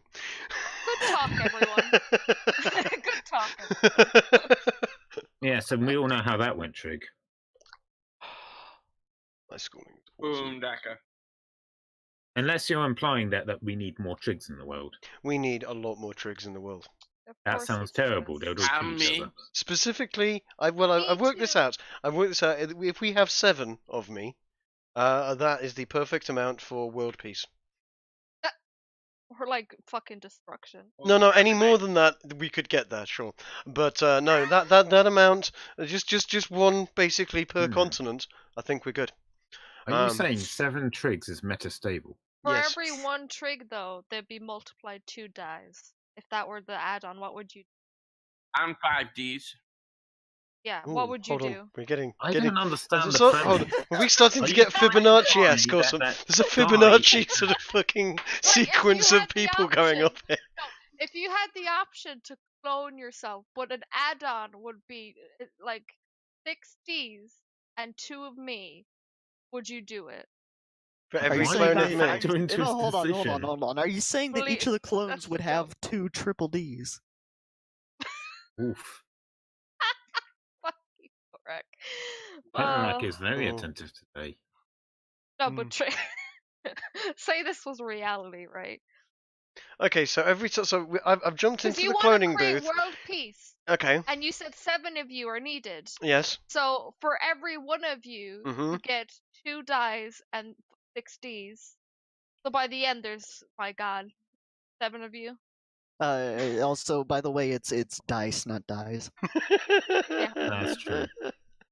Okay, so we end up with 7 of me, we end up with 14 of you, and we end up with far too many Ds for any kind of. 42 So if you're world peace, what would we be? Well, D would. I shouldn't say on a stream what D would be. No. All we have to do with the excess Ds is what was it Denmark is doing with people they don't want, sticking them on an island. Yeah. You know what? Actually, we could talk. Denmark sticking unwanted people on an island. Unwanted refugees on an island is hilarious, and I'm just waiting for PUBG in Iowa. They're not actually refugees; they're failed asylum seekers, aren't they? Yeah. There's a flaw in this because I feel like we turn on each other because we're smoking our weed. Yeah. Well, no. Jesus Christ, guys, you're on a fucking live stream. Right, yeah, you have an answer for what to do with 42 Ds. You stick them all into an enclosed box with 2 cables coming out of it, and you have infinite power. Just do the Sargon method and snort cocaine on live stream. Oh. Wait, did that actually? No, happen? he didn't. He didn't. He blew his nose. Bless him. Seriously, Sargon does not look like someone who is on coke. He does not have. He doesn't. Yeah, he doesn't have the red marks and this, that, and the other. The sunken eyes.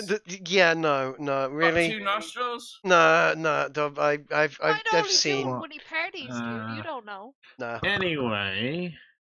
So, yes, Trig, you wanted me to tell you how wrong you were about the whole why religions circumcise thing. Yes, I do. Because I made a very, very sort of meta comment of, lol, you worship Sky Fairy, you think Sky Fairy's perfect, and then he made that bit on us that's not perfect. Keep in mind before I begin that I'm not saying I endorse the logic, and I'm not saying that the logic even makes sense. No. Okay, so when you get exasperated and want to cut me off, sure, just remember that. Right. So, at least in the Judeo-Christian religions that practice circumcision, the idea is right. For every person alive, there are 3 creators: man, woman, as in mother, father, and God. Right? Because God is able to create anything.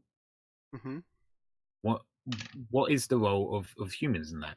So, what the priesthoods, rabbis, and all that have come up with, and I think this might even be in the Bible, I'm not sure, or in the Gemara or something like that, is that God creates people incomplete by leaving something that's not fully formed, kind of like a rose that hasn't flowered yet. Right. And that's left on purpose so that mankind can share in the greatness of creation, because anything man does is only a shallow illusion of what God can do. And all men, by men I mean humans, aspire to the spirituality level of God. So in performing circumcision, based on that premise, the idea is you're able to partake in creation directly with your own hands. Okay. And as a result, you can become a bit closer to God. So that child is actually yours in terms of parenthood. So by chopping off a bit of the genitals, I mean, can't it be a bit of hair? Can't we give him a bit of a haircut? Maybe a little bit of earlobe or something that's not going to cause them significant pain and change the way they will view sex for their entire life. In some dead societies, cutting off one earlobe was actually something that was done. I don't know the reason why. I just find it interesting that they choose the genitals, which is a way of kind there's more to if it you than that. mutilate there, it kind of helps. There is more to it there, which is for Jewish people. You have the what's known as the Akedah, which is the binding of Isaac. I'm sure you know that story. Yes. And for Muslims, it's I think it's Ishmael or is it Esau? I always get them mixed up. But basically, Isaac's half brother was 13 when God supposedly told Abraham that men must be circumcised. So Abraham was circumcised at like 99. Isaac was circumcised at 7 days old, which is why Jews do it at 7 days old. And Ishmael, I think it was done at 13 years old, which is why in Muslim faith it's 13 years old. Holy shit. That's mad. Right.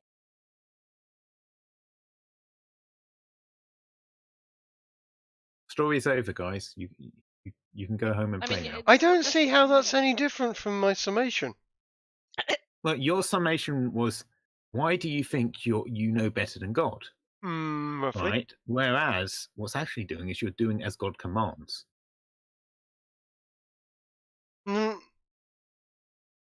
No, because nobody's talked to God. Nobody knows that. They've just come up with that. Yes. All right, Trig. Have you ever talked to the person who came up with any of the laws by which you live your life? Well, you know me, and my personal feelings on many of those. All right, but the answer is no, because most of them were made before you were even born. Yeah, absolutely. So by that logic, you're saying you should ignore any laws by people you don't personally know because they haven't spoken to you. No.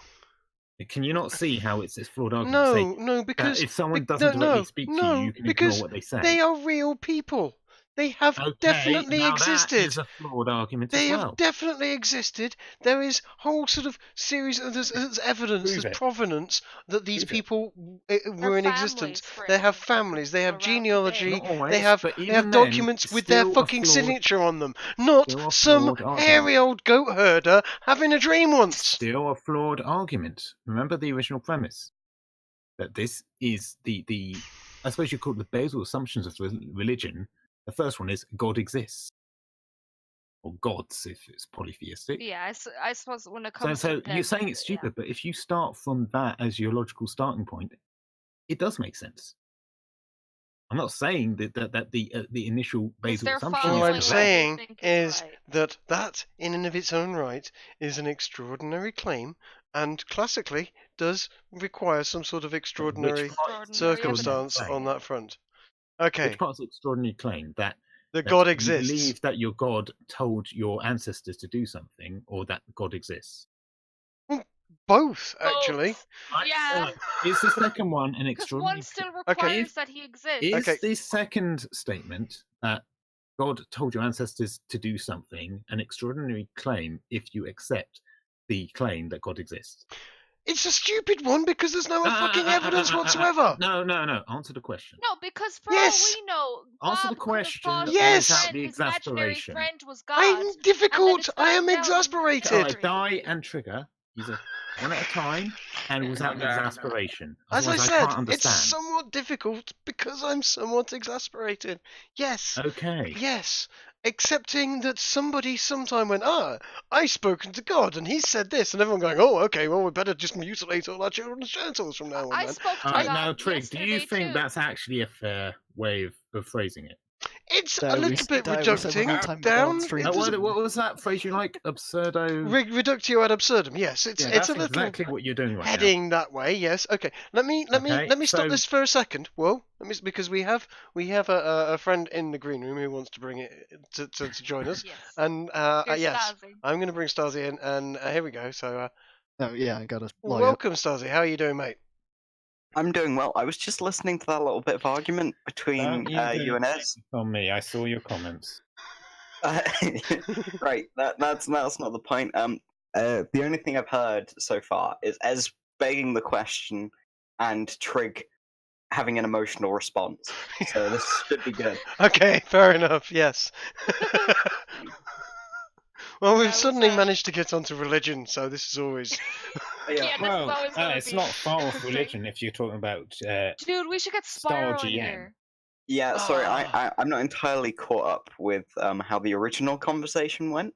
Right, okay. To recap, I can recap this one really quickly, guys. Right, so recapping is, so the whole thing is vaccination, like FGM, consent, issues, problems, should be down to the parent, should it be to the child, should it be to the government? Where does that relieve us with regards to transgender people, because Save James, etc. issue, and we sort of run from there into generally sort of consent and whether the age of consent should be up at 25 or lowered. It's gone all over the place, mate. It's been great fun. Okay, all right. Because I was doing some. We were talking about circumcision, by the way, and how in the Jewish culture and all that, and then we went into religion. FGM, MGM. Yeah, I have the good idea of where the conversation was going to go. Mm-hmm. Well, Jewish culture? I was doing some thought experiments. Because that was brought up at one point. Yes. Hold on. I wasn't there when you did. Now, I wasn't... Obviously, we weren't streaming at the time when I first brought up my first argument, which I probably should have held back on. But I would have to go back. I've forgotten what I'd originally said. There's a moral quandary because the baby can't consent. The reason there shouldn't be a moral quandary with adults is because they can consent. Which is, you're quite right. Children can't consent. That's where the issue is. Right, but is the actual issue with genital mutilation and its comparison to vaccination actually an issue of consent? Are we sure it's not just of tragic events, preventing a child from being traumatized? I mean, rather than consensual. You can phrase it in different ways, but it can still fall under consent, I would say. One way I can think of it is why don't we just strip all children from their parents? Because we know that there are bad... No, this is a thought experiment. Not am I suggesting this. Jesus. Alright. We keep going back to this subject, I did say. No. Back to soldiers. Sorry. Child licenses and super soldiers. No, that's not what I'm thinking of. Hey, Trig, wasn't that the origin story? No, I want to hear Stasi, though. Yes, actually, not far off. I'm stumbling over myself because I'm trying to remember and go back through the argument we'd had earlier. Because, Trig, you had argued against me that essentially, vaccinations are bad because not only are they non-consensual, but they're not always good. I didn't say they were bad. I said that because they are not consensual, and it is important because there sometimes can be negative repercussions that were overlooked during the initial stages that have had horrifying effects on people. Such as with the thalidomide problem that was back in the 60s and 70s, which we learn from these mistakes. Yes. And in today's day and age, but enforcing that onto people is a problem. Whereas if they'd had consent and they were told that there may be unforeseen side effects, etc., it makes it less of a moral bad for the government or the organisation doing it, rather than just subjecting an entire generation of the public to what amounted to a test. Right. But yeah, I ain't no guinea pig. Okay. So the child does not consent to these tragedies, Mm-hmm. these I know. repercussions that were overlooked. Mm-hmm. So, I mean, is autism linked? We don't know because no one will look into it properly. Are we looking at lots of autists at the moment because we're just on the internet, or is it because of vaccinations? Or Trig, stop with your anti-vax bullshit. Trig. I'm not saying this seriously. I'm not saying that seriously. I'm being hyperbolic, and I just tried to trying to argue the point. Yeah. At which point, my argument is, okay, there are bad parents in the world. Yes. Oh yeah. There are. There are. In fact, you could say they've been overlooked through medical examinations. Mm-hmm. And well, when these parents go on to have children, they abuse their children. Yes. And these children did not consent to being abused. Mm-hmm. So, therefore, should we strip parents from their children? No, I think maybe stripping decisions like that from the parents could be an idea. Hold on. We do strip parents from children, or children from parents, however you want to phrase it, in cases of abuse. But yes, you have but that's after the abuse. But that's after the abuse. So you're saying, as a preventative measure for, you see, as a preventative measure for child abuse, you have to put the children into state care where they can all be monitored and all treated the same in an equal society. Not necessarily. We just allow the child, if they want parents, to have to consent to such. Yeah, but what if it's a 6-year-old? Yeah, no, it doesn't matter. We would have to do it a lot earlier than that. Probably upon the child being born. Yeah, but they're not. How are they going to consent? Well, that's a good question, isn't it? Are we? I've got an idea. They physically couldn't. That's why somebody needs to be Right. No, hold on. And that's why we have to vaccinate children. Children can't. No. Hold on. Let me finish. Right? No. Okay. Let me finish. No. God damn it. Okay, go on. Children are not in their right mind in order to be able to consent to these things. Yes. There are certain things that are protective measures against children for their own safety. Condoms, that we must enforce. Yes. And whether they can consent or not, we are doing this for their benefit, either to keep them safe from suffering, trauma or death, in case of vaccinations. Why didn't you do a test for the kids? Do a social experiment, and by that I mean, all right. Just let me finish, please. Okay, so you're basically doing the experiment where you've got a trans boy and you've got a trans girl, one on the right, one on the left.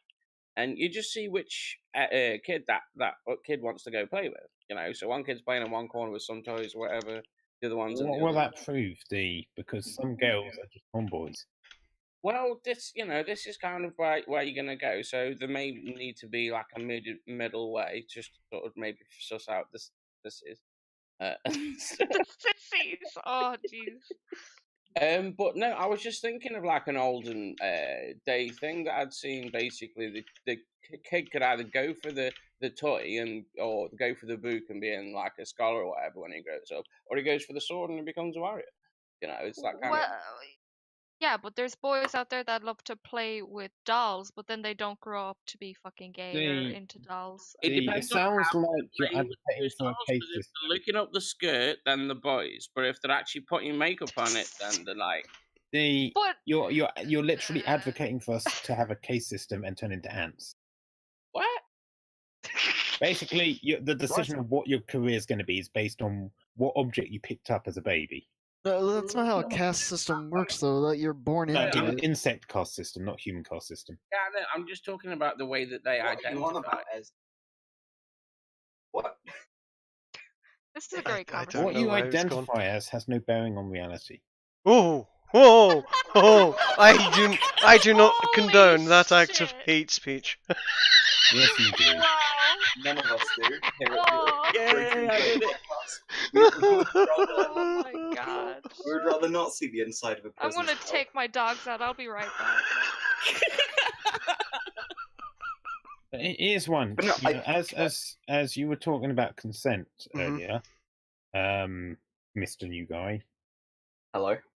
Yes, this one. The interesting thing there is, a child never gave consent to exist. I know that sounds like ridiculous at first, but then I thought it was add to that, connection. as long as people can give consent for assisted suicide, then the idea of needing to give consent to exist kind of is already set down. Sorry, what was that? What? Yeah, thank you. Put it this way, I'm glad Terry Pratchett had assisted suicide, euthanasia, right? Yes. Right. So he gave up consent to existing, effectively. Yeah. Right. A child never gave consent to being brought into the world to exist. I'm sorry, I can't hear you over fucking Korak talking over you. So a child can or cannot? No, it can't. A child did not give consent to exist. I disagree. No. I, in fact, think that child, whether it wittingly or unwittingly knows it, actually worked bloody hard to exist. A sperm has defeated every single one of the other sperms, which was a lot of them, to get to that egg. He has worked fucking hard to exist and has definitely consented. Yeah. Okay, that's a weird way of going with it, Trig. My only response to that immediately is the sperm an extension of the father, or is it the child? Well, this is why I put a comment in the chat on the thing is does the sperm consent, etc., which was a bit of a joke comment, but no, I'm throwing it. The sperm is genetic material from the father, and does not yet have the combination of genetic material from the mother to form a complete baby yet, but certainly. Speaking from the sperm's point of view, it's worked bloody hard to get there, and it is definitely consenting to giving life. That's been its entire purpose, and it's just kicked the ass off all of those other losers that didn't make it. Haha, sucks to be you guys. Disagree. Quite a few millions. Because then I'm going to ask you: did the chicken egg give consent? Did the chicken egg give consent? What, the unfertilized one? This is going a bit far. Hold on. Did your pet cat give consent? Hold on. I'd rather focus on the thought experiment, which is does a sperm consent? It is a natural act of which no cognitive being. Thank you. Or well, what's the word? Sentient being. Sapient. Whatever. Sentient, both of them. No sentient or cognitive being has made a decision, but it is still a living creature. Does it even have the ability to consent? If it can't even formulate. It's like it's pre-programmed. Yeah, hold on. It can't even formulate the idea of consent on its own. It can't formulate the idea, full stop. It can't formulate ideas, yeah, full stop. What if they're like little data packets and you programming them and firing them into... Right, D, as someone I know who has a bit of experience with computing, you know that a 1 or a 0 can't formulate anything. There's a bit more to a sperm, though. There's a lot more to a sperm. There's a lot more to a rat or a mouse or an insect or an amoeba. Or mitochondria? Actually, well, if you're comparing sperms to mitochondria and amoeba, they're actually fairly similar. But yeah, no, they're not. Sperm have mitochondria within them. Yeah, I'm not a biologist, so I'm going to make mistakes on the micro level with this. Certainly on the details, yeah, you'll catch me out all over the place. As for no, sperm can't consent. Yes, you're absolutely right. It is not a conscious thing. But there's an awful lot of creatures that aren't conscious. Can you just say that again? Did you just say sperm can't consent? Yeah, I don't think they can. No. Are you saying masturbation is rape? I am saying yes. Yes, I have raped myself many times by masturbating, I guess. If you want to use that terminology, I think that really the sperm isn't the one being sexually excited. It's the person. That's autoerotic sort of type thing. And no, that's not rape. But no, the sperm has drive. It has will. Certainly. No, I disagree. I don't think it has will. It has drive. It goes towards an egg. So does your car. Yes, and that has drive as well. I drive it. Have will. No, I mean, it has a will to get towards an egg. It doesn't have much else as far as will's concerned, but it has a will to get to an egg, and it has a will to beat. Hold on. When does something go from having will or the ability to make decisions to becoming just a mechanical, like, machine? That's a really good question, and one that's going to become more present. What if in the sperm is encoded on our What do you mean? What if? What? Let him finish his sentence, and then we can laugh at him. Okay. you know the primeval side, the natural side, your natural instincts, that kind of thing. What if that's just all your beta instincts, just in the sperm, and then when it makes the baby, it gives all the other... He's talking about toxic masculinity. Yeah, literally. As in social learned habit. Okay, the egg isn't like a blank slate and then the sperm just writes its will all over it. No, it's two. Yeah, they combine. Right. And you end hold up on. with... I think the problem we have here is the use of the word will. Just because something has a will does not mean it has the ability to understand its will. Yeah. Just like it has no way of thinking about what it's doing. It's just doing it. Yeah, we're not saying free will. We're saying will. It knows egg is over there, and I must swim and beat these other fuckers to get to that egg. Fuck those guys. Yes, but that does not mean that's not an exercise of will, Trig. That's also not an exercise of consent. No. Which you were stating earlier. You stated that it has a will. I was using the word will. And so yes, technically it does have a will to be the best. It will to be the best. It has driven itself to the egg first. No, it doesn't. It has no will to beat other sperm. It just... Oh no! It just does. I think it just does what it does. Hold on, Ez. No, it's not. Luke who's talking. No, Ez. Hold on. You are now assuming that sperm are like tiny mechanical fucking robots that only have one line of code. No, I'm not gonna bother doing that now. Okay, but the book The Selfish Gene. Read it. That should change your mind on that subject. But one of the main reasons that a sperm will essentially try and beat its competitors is not because it has some sort of sense of competition. It's because it's for its own survival. Yeah. If it does not reach that egg, it will die. Yes. Right? Yeah. Fuck those guys. I'm winning, and I won, and I've been winning ever since. No. Fuck off. No, the reason you did that is essentially so you don't die. Yes. Yeah, that's the real reason. Win or die, motherfucker. That's my fucking motto, just about. Stop making it about you. I don't think Trig is a sperm. Change my mind. I don't think Trig is a...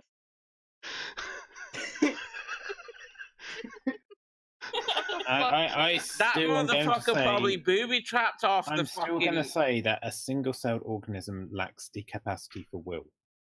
Trig's the type of sperm to slide down the breast and somehow get her impregnated. As I would agree with you in a... pregnant. I'm too high. How fucking high are you, Die? Fuck's sake. Were you hitting the boy earlier on the stream? Alright, guys. We're not talking about that. No, it's funny. Take it. Come on, man. Like 15 entertaining. Minutes of just pure. Trig, at least be consistent in protecting your friends from themselves. Yeah, thanks for that. Fun, I don't think Die's a danger to herself. I do. I've thought that for a long time. Wow! What the fuck? Well, you are Irish. It's okay, Die. Do you think of me the same way?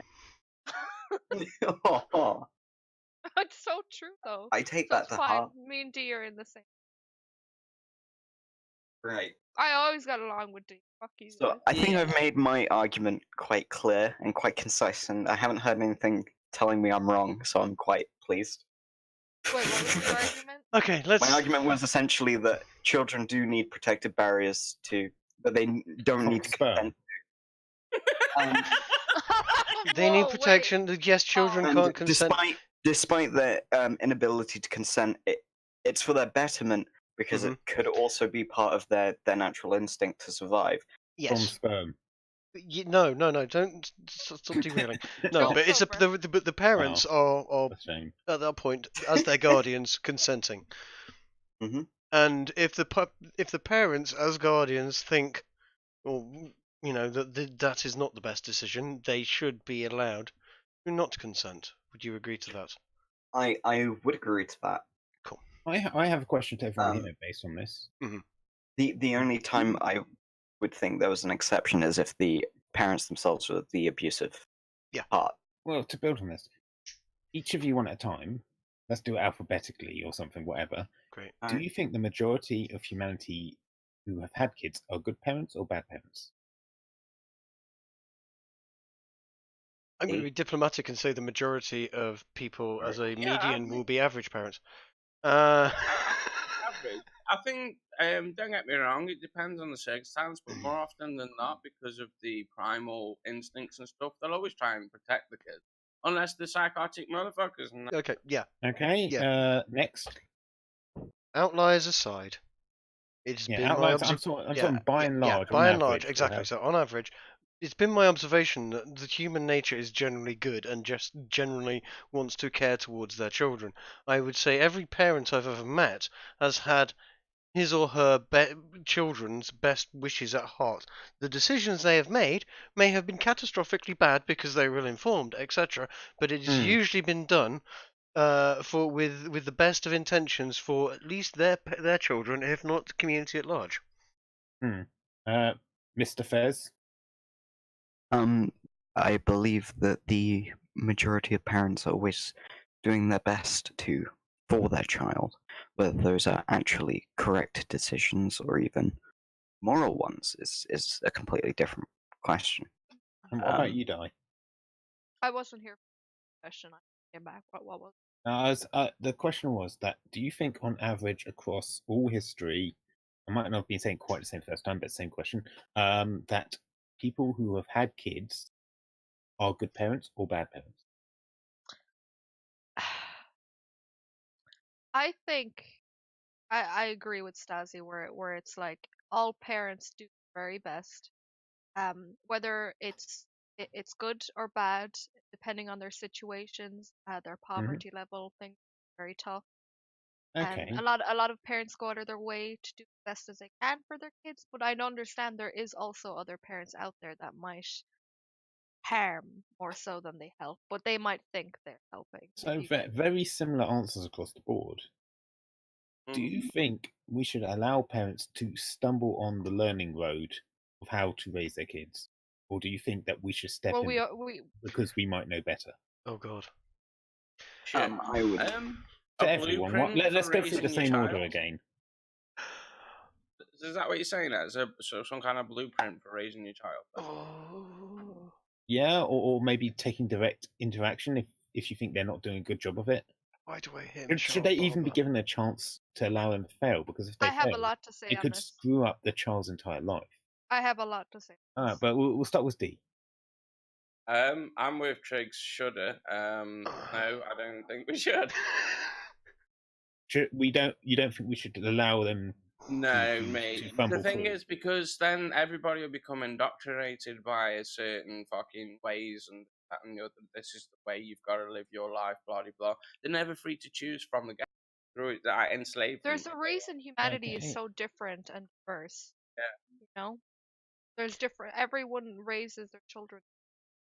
You have to be allowed to grow in your own way as well. That's the thing. This question is actually a gigantic subject. Yes, it is, but let's try and keep it to like a couple sentences. Okay, someone once told me there are no bad teachers. They're only bad students, and I said the opposite. Now, this goes to the same for parents and so on. And the simple fact that it comes down to every single person is an individual. Collectivists can all fuck off. There we go. No, individuals. Yes, we are absolutely. No, but what I mean by that is, yes, we are a product of our environment, and yes, we can be taught things and so on, but there is also a large part of us that is biological, that is encoded into our DNA and our genes. And our parents are of that genome. They know and they will have similar proclivities, etc. You know, they will also like to eat the tomatoes or whatever. The government cannot do that, and whenever the government has tried to bring in a program that best fits the public at large, when Michelle Obama, for example, said that we know how to raise your children better than you do, yeah, in theory, technically, on the whole, yeah, did she say that? Yeah, she did. It's absolutely terrifying. Fucking hell. Yeah, it's absolutely terrifying because no, governments don't. You have to have that individual touch. In raising a human being, we're not raising kittens. It's not like we're making robots where they can all come off a factory line. Every single one of them is unique. Every single one of them learns. You can get two identical twins, yeah, from birth, and they live side by side, experiencing everything together. Their brain, they will be different. Yeah, they will have different ideas. They will argue. How does that happen? They should be exactly the same. They have exactly the same experiences. But one of them is viewing all of their experiences from slightly to the left or slightly to the right of their brother, and they hear it slightly differently. And as a result, that's created a completely similar but different personality in each one. Yeah? That in its own right proves, yeah, individuality is the key to the human existence. We are all individuals, but yes, we do fall into groups. Yes, we need that which we came from, and that needs to be something stable as well. Families is something that's been attacked a lot recently in culture, and we need a mother and father. We really do. You need that amount of support for a child as it's growing up. For the sake of brevity, I'm going to say I think you've very adequately made the point you're going to make, and I'm going to let Di. Okay, sorry. Yes, you're quite right. Well, I think just children in general, like compared to seeing the system, right? Seeing like children that have been taken from like homes, yes. I think just like having any sort of love and caring nature of a person growing up is what they need. I don't necessarily believe they need a mother and father. I don't even think you need to be blood related. No, I don't think you need to be a blood relative for this. Yeah. I think if you nurture and care for a child, they will grow and accept that and hopefully learn from you and how you live your life, depending on how young they are, right? I don't think it's correct to say, oh, you need a mother and a father. I think it's just you need a certain type of love from any kind of like figure that has decided to care for you. And if you get that at a certain age, I believe you grow up. It has been my observation that the fewer the parents, the more likely the child is to be a right little shit. And I know that coming from a single parent family. Well, that was quite an interesting take, Di. That's very anecdotal. Let us allow Dee to have his say now. Yeah, go ahead. So just on what you were saying there, so there's basically like key variables that are required in order for a normal or a relatively stable upbringing, and that can come from a nurturing kind guided experience, and that can come in. I'll have to agree with them. That's basically what I was going to say. Right, and the last but not least. Right, well, can I just get a rehash of the question just to make sure I got it right? I might not say word for word the same, but it's basically along the lines of right, all parents are basically learning how to be parents as they go. Mm-hmm. Now, that doesn't mean they will all succeed, and if you screw up being a parent, you could screw up someone else's life for the rest of their life. So, should we allow people who are engaging in the act of being a parent to be able to fail on their own, or should we step in? Right, well, to start, just because a parent fails to properly parent does not mean that the child is necessarily going to fail. And second off, should a parent truly mess up, for example, abuse their child, there is a certain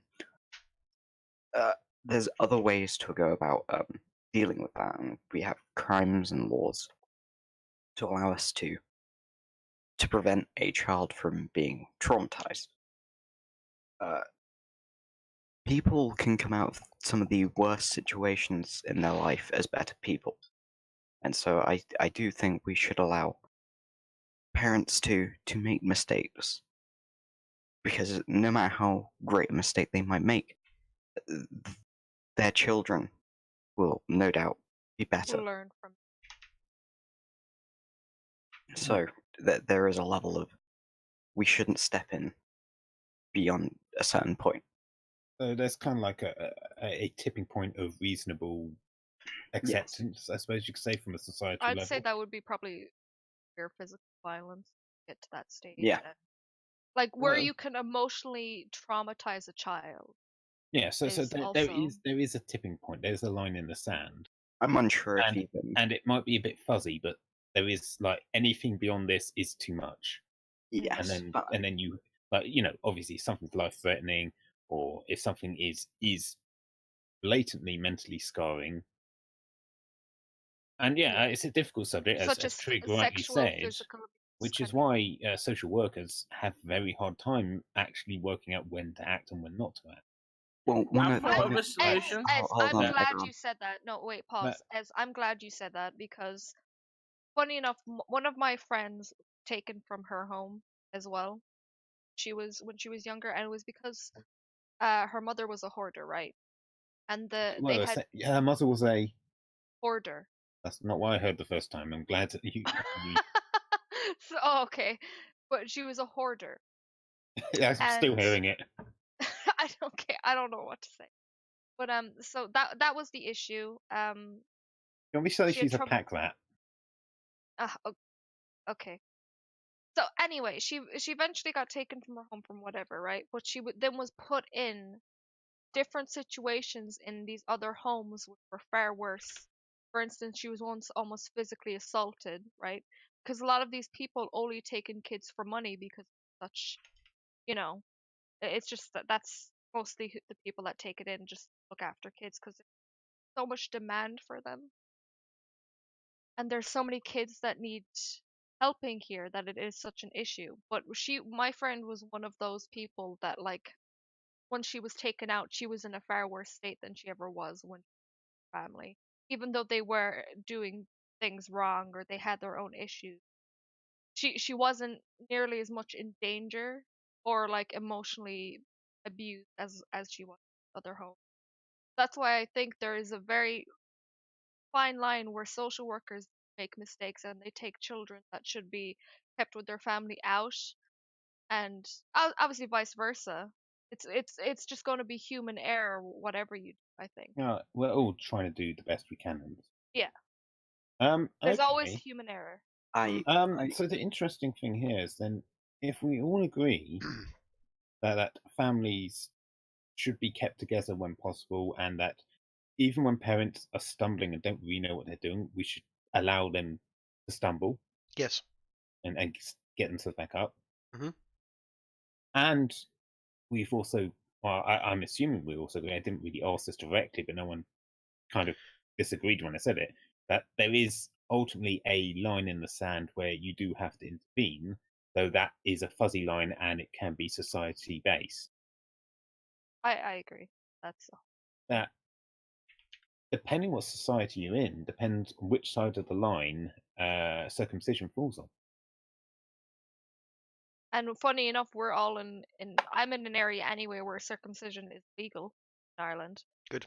No doctor will not, like, they will not do it if it's not medical. Even on an adult. Well, no. I was going to say, if an adult wants to do some sort of cosmetic surgery, I'm not sure on that actually. Because someone raised something to me the other day, which I thought was interesting, was the idea of designer vaginas, where shall we say pornographic models and actresses are having bits of their labia, shall we say, tidied up. So that their vaginas look slightly more tidy, and I was sat there thinking, this is very similar And some of the arguments are similar to FGM, and as long as they're consenting and doing it to themselves, and then I don't really have a huge issue with it. But if you're doing it to a child that doesn't have a choice in the matter, then you're making a very life-changing decision for that child. And if it's cultural, and if it's in the case of not certainly, everyone wants plastic surgery. Yeah, and if it's, I was going to say, if it's certainly in the case of female genital mutilation, there seems to be a large amount of certainly the very invasive removing of the clitoris, etc. And sewing up. That's totally removing the joy of sex, or a large proportion of the joy of sex. It almost sounds like you're advocating for. No, what I'm saying is, no, let me finish. As opposed to plastic surgery. Let me finish what I was saying, because you're Kathy Newmaning me halfway through a statement. I don't know what that means. Oh God, you have to watch the Jordan Peterson interview with Kathy Newman. I'm surprised you haven't. Everyone's watched it. I might have, but I don't know who's lying. Yeah, I haven't watched it, so I don't know. Okay, but yeah. What I'm saying is, there seems to be, certainly with female genital mutilation more than male genital mutilation, there is an element of control of the future enjoyment of the act of sex for the girl. There is a removal of a large part of the gland that gives you a lot of enjoyment.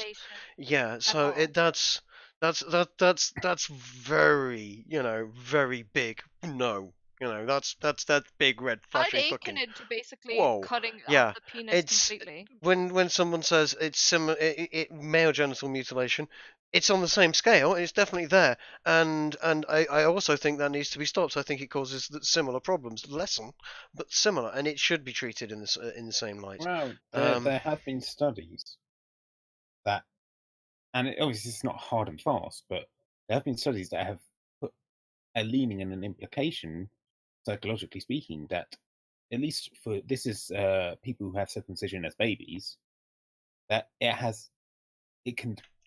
I'm not going to say causation, correlation, and all that, because it's not proven, but there seems to be a striking overlap between people who are circumcised when they're very young and people who have strong anxiety issues later in life. It's just an interesting observation. That is an interesting observation. I don't know where that came in on. I'm very confused. Yeah, I'm very confused. I blacked out. Hold on. I'm very confused. So, is there a comparison here? I could be wrong, between vaccination and genital mutilation, whether male or female. That's where we started, I believe. This is coming back to where we started, and the core issue is consent, whether or not you're able to consent. If someone wants to do this to their own genitals at age 25 or age 18, don't really have a problem with it. If it's someone holding down a screaming baby and cutting them because the parents, think it's culturally demanded of them, they may not even really want to do it themselves on some levels. Maybe they do, I don't know. But that's again, we're talking about parental consent at that point, and it's we had iffy as hell. But it's as I said, I don't like subtractive genital. I think, Trig, it's the same. It's the same thing, whether it's a personal decision or a parental decision on behalf of a child.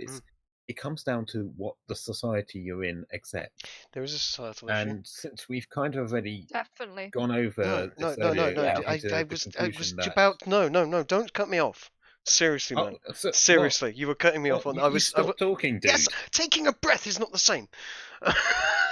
Jesus.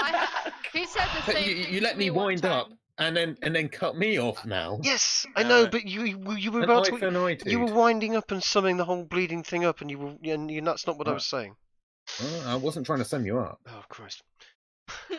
I was going a different direction. I've lost what I was saying now. It's a bit of a fucking moot point. Shit. It's great when I'm not. Right. No. Okay. This is where I'm coming back to.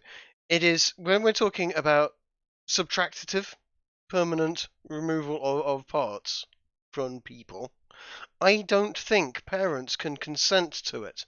I think parents can consent for additive, that positive generally, as long as they are informed.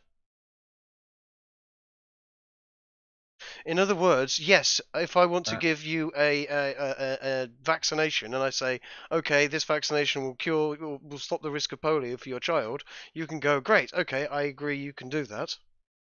Yeah, because it's not going to mutilate the child, it's not going to leave them with disfigurement or any sort of lasting effect. As long there may be repercussions, yeah, but that's been covered in the consent. Whereas parents wanting to do cosmetic surgery and beyond, shall we say, for want of me getting hyperbolic on the subject, no, I don't think the state should sanction it in any way, shape, or form. In fact, it should be harshly condoned against in any form. Crazy what you said there, because you're saying as long as they're informed, it's okay. Yeah, in America in the 70s and I think even the early 80s, the government was saying circumcise your kids, it's good for their health. Yes, I know. So you're saying you're in favour of that? No. Mistakes have been made. I'm trying to cut this down. I'm trying to say that there's got to be a level of consent. The government cannot enforce things, and there are also lines where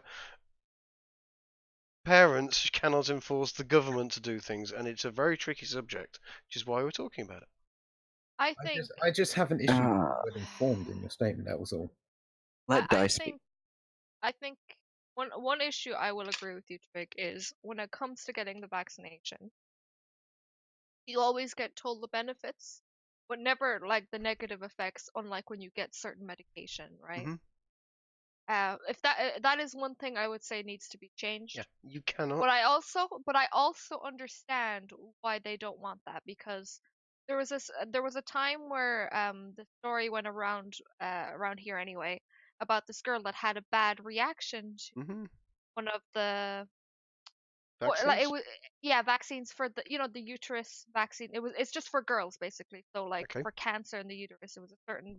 I had to get it, right. And news went around about how this girl had a bad reaction.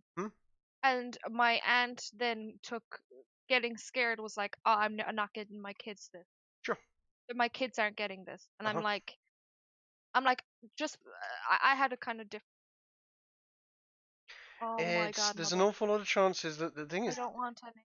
There's a huge amount of statistics that need to be taken into account. For a start, you need to go, okay, what's the statistical chance of child A catching disease B? Vaccinated. So that's maybe 1 in a million. Having the vaccination is going to reduce that. I'm sorry, I'm back. Further. But there comes a 1 in 100,000 chance of developing weird disease. Then that at that point becomes a zero-sum game taking the vaccination, because there's more chance of something bad happening than good. But so this is where I'm saying there needs to be a certain degree of consent, and informed consent. People need to understand this.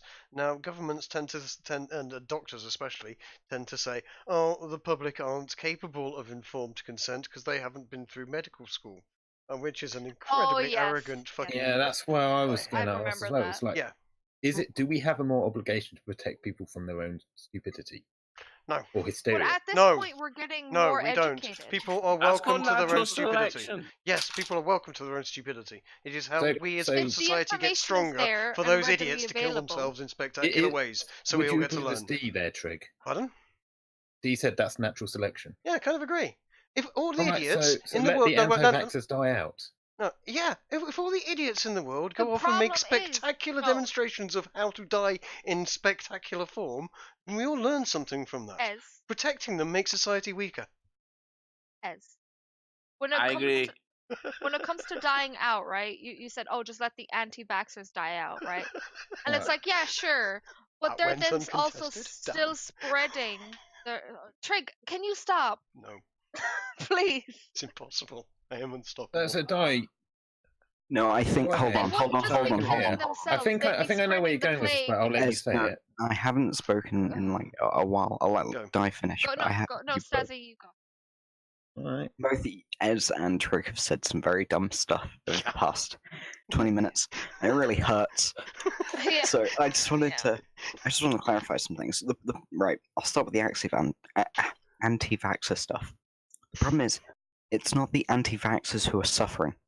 It's their children who will suffer for not having their vaccinations when they catch polio. Or the people around them. And so, and part of the nation state, which we've had for a few hundred years now, is to protect their people. And in doing so, they have to create vaccinations and make sure their people are properly looked after. And yes, there may be certain cultural phenomenon, such as circumcision, which will come and go within 4 or 5 generations. Admittedly, circumcision has gone on a lot longer than that. But smoking was the one that came to mind.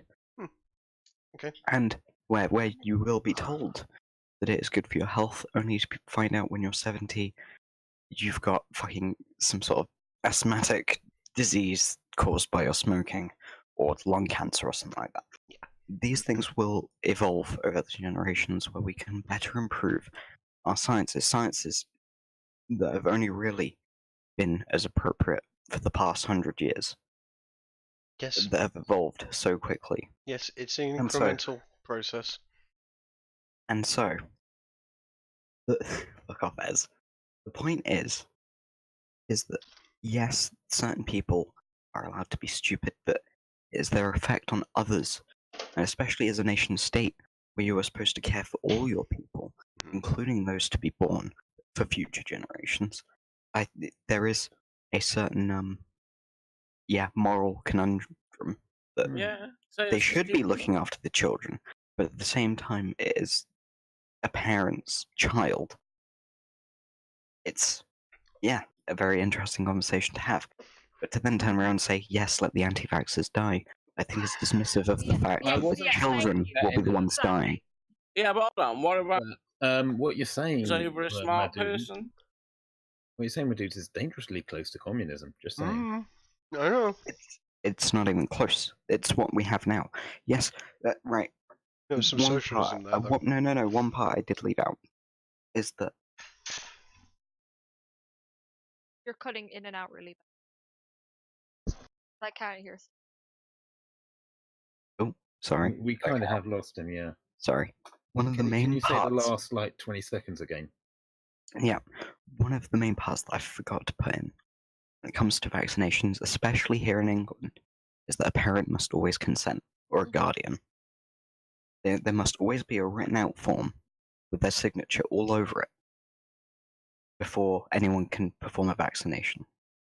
Yes, same here with our school, where it was mandatory for like certain injections, depending on what year you are in school. But they give you a letter that you then have to take home and have your parents sign, and then bring it back into, then you can vaccinate. Yeah, but if you go in, because I had gone in at one point without the form. I'd forgotten it. I'd left it at home, and I was not allowed to be vaccinated on the day simply because I did not have the form. Yes. Yes, as it should be, and as we have learnt. And no doubt there will be certain things that currently the government does to children or even adults without their consent that we will later down the line realise is not something we should do. We need to evolve, essentially, and we will. Agreed. I don't think it's fair to judge the past people by the modern knowledge. No. Nobody says to judge. No, but to evolve. I agree with Stasi, where it's like we're in the process now. I think currently where a lot of like problems, the laws are coming up, where the technology is developing. People are like, we've moved so fast as human beings with technology that the laws now are starting to become an issue that need to keep up with the times, and there's a lot of them. Right, so just society in general. So everything needs to change with society. We have everything will change. Yeah. It's inevitable. Evolution of the nation state and previous, kingdoms and empires. We're governments in a very evolve. deciding. I think we're like Trig. To be honest with you, I think we're in a very interesting stage where what we decide now will kind of shape what will happen. I mean, not us in this silly little stream, because Christ. No, actually, literally us. But one question I do have before we move on is, what did I say that was communistic? And there's an awful lot of socialism in the state looking after the idea of looking after the people at large is more important. It had a bit. No. My point was, as a nation state, as the nation state stands as is, one of the main income of a nation state is tax, and so keeping your people alive allows them to pay more taxes. Certainly up until pensionable age. After that, they can die, and they really do, unfortunately, get treated rather badly by the state after pensionable age.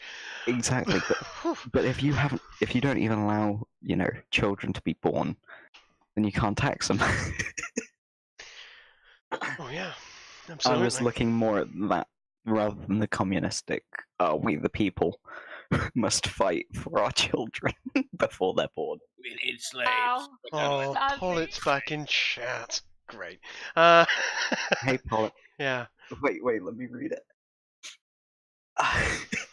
See, yeah, this is it. It's, as far as I'm concerned, it's the government must never be given the option or the power to be able to willfully inject foreign substances into you without your consent, regardless of what they say as the reason. Statement.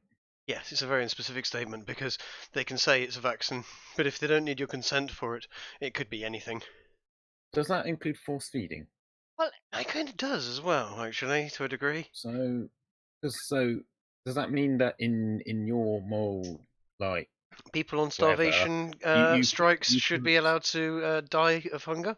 Well, yes. I was going to say, you put the person's free will to choose not to eat over the sanctity of life to ensure they don't die. If someone's on hunger strike, which is I'm assuming what we're talking about here, yeah. Every time I've heard courts take people away, be strapped down and force fed, I have it really hurts to hear that. I hate that. It is one of the most absolutely disgraceful things a society can do. It's a non-violent protest, and they're not respecting it. Exactly, it's a non-violent protest, and they're not respecting it, and they are doing significant violence to the person in the process, and it's something I hate. I'm not saying you're wrong when I said that. I do not like the state when they do that. I know they will, and I don't like the fact that the state can do that. Well, for the record, to everyone here and anyone who may be watching now or in the future, I do sometimes ask questions that I don't necessarily disagree with the person, and I pretty much already guess what their answer will be. I know. I mean, I'm always going to say it on a very libertarian standpoint. I'm very anti-government power in general. I'm very pro giving people the ability to make their own informed decisions, or fuck up as they will. Yes. I'd be curious to hear your opinion on, like, what do you think about this kind of, like, people that are insane, right? Bipolar, they freak out, like being forced into like padded cells and all that. Like, what is your opinion? Oh Christ! How the state treats the mentally and the mentally ill is a disgrace. Yes. But it is a very big and complicated. But it is a very complicated issue, and you are dealing with some people who will go from lucid and absolutely charming people to biting you, biting chunks out of people within seconds. That's what I'm saying. An extreme case. So there is an awful lot of times where, from a casual point of view, and I've unfortunately had to visit, not because me being potty, but someone I knew had lost a few threads on the way, and come unravelled, and you'll see people, and you'll see people that you think, good God, they're treating that person in a terrible manner. His arms are restricted, and he's tied down to the bed, and etc. Mental illness is not something I am qualified to talk about in any great length of time. The healthcare that I've observed is subpar.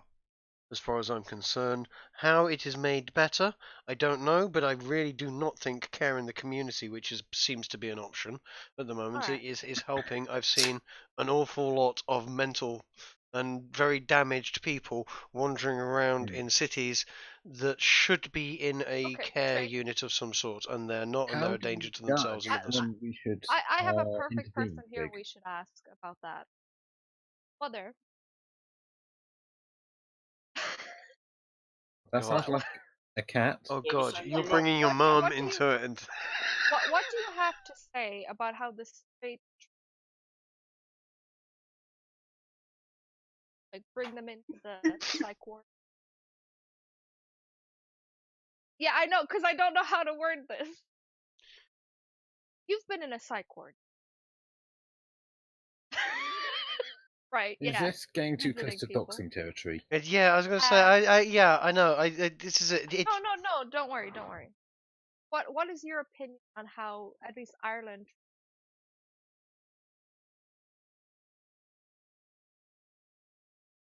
Not good, was that? Yeah, just not like not said good. This country's gone to fuck. Yeah. And it's the mentally ill have been treated horrifically in every country. Talking to you. But it's a very difficult thing, right? Yeah. Yes, I know, but I don't want to have dead air on a live stream. I can't hear what you're saying. Can you give her the microphone or something? She's talking to you, but Just give her the microphone, for God's sake, woman. I can't share. No, because they're on air. Sharing is communism. Oh my God. So Trig, while Di sorts this out. Yeah. Where do you draw the line on when you should intervene with someone's mental state? Because this can very easily go down the, well, if someone thinks they're in the wrong body and they should be a cat or whatever, then you should. I know. I was going to say I'm not qualified to talk about the mentally ill. Not very. I don't think anyone can be more qualified than anyone else. No, that's wrong. You can have people who have got qualifications in psychiatry and psychology who've studied the mentally unwell in great detail for a long period of time. They are significantly more qualified to talk about this particular subject than I am, who have read a couple of books on psychotherapy a while back and gone, that's how people work. That's interesting.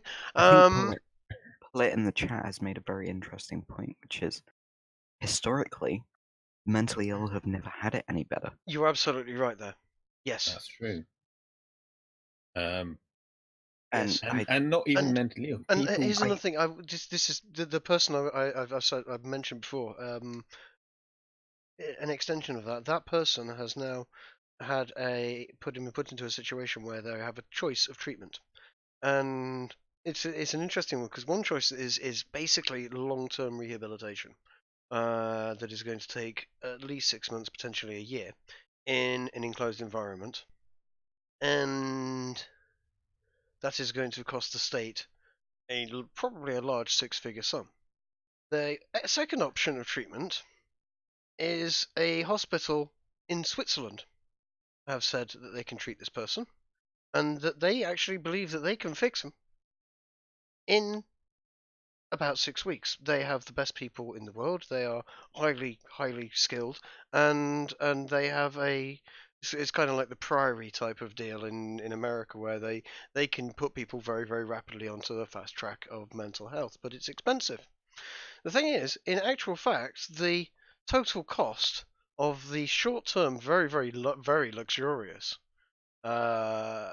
treatment in 5-star accommodation in Switzerland is half of what the NHS option will cost the NHS. And they're in a situation now where the NHS don't want to opt for the 5-star treatment because it's 5-star, and would rather cost the NHS 3 times more because that's the treatment that everybody gets. Isn't that interesting? I wonder how you feel about that, guys. I'm unsure because mainly my because brain gave up halfway through. I have to admit. Oh no, I listened all the way through, but I'm unsure. It seems to me as though either some facts have been left out, or I just don't understand the full context of what is actually going on with that person. Yeah, it's difficult Actual... without giving people's documents out and yeah. etc. But essentially, mainly, you've got a 5-star level of treatment option, which would cost, let's say, a 6-figure sum. Yeah, it is a 6-figure sum, and it will be done within 2 months, in and out. There is another form of treatment which is very state-based. This is not the other one that's private, 5-star accommodation and a private institution. The other one is a state-based institution. Their scheme will take at least 6 months, if not a year, and will also cost a 6-figure sum, 3 times that larger than the first one. They don't want the first one because it's a 5-star treatment plan. They want to give the other one, which is more expensive. Can you round that circle? I can't fucking square that circle at all. That one's bananas to me. Wait, what happened? We're in the Matrix, man. We're just like ones and... No. I'm almost 100%. I'm 100% certain that there are figures there that are missing, whether that be the effective cost to the person who would be making the decision, whether that would be... There's a number of factors that I'm sure I'm not quite inclined to. Yep, and but if I were to square that circle with conspiracy hat, I would be saying, well, it's to keep the person ideologically constrained to the state. That's what I'm saying. Yeah, man. it was there is the definite unwillingness to provide a funding for a private solution that the state can provide, even though it's not as good and will cost the state more money. Because the state is good. The state is, the NHS is wonderful, and everything within the NHS is wonderful, even though it's a very broken system. And why the NHS bad? Give us a cure. Why socialism bad? Have a fraction of it, and it'll make us fucking. It'll have to use it. Yeah, it's keep the peons in the place, essentially. Because I'll tell you what now, if this particular person was an MP or something, they'd be straight off to Switzerland, have the treatment, and be back before February, feeling right as rain again, or feeling a hell of a lot better. Whereas usually if people go into state institutions, they come out of it having lost 3 stone, if they ever come out of it, and they always look fucking haggard. And I can tell you that from personal experience. So they always do not come out looking very good at all. I will say, every time I go to hospital, I do always lose stone. There you go. Is that the nurse is stealing them? Yes, as they told us. You go, no, hospitals and state health centres. I've basically grown up in terrible Ireland. And I say that as someone who's had my life saved multiple times by the NHS. That the NHS needs some significant overhaul, and what was a wonderful idea is dying in front of my eyes horribly. It's a very great shame. No. I will not stand by JB Priestley on this one.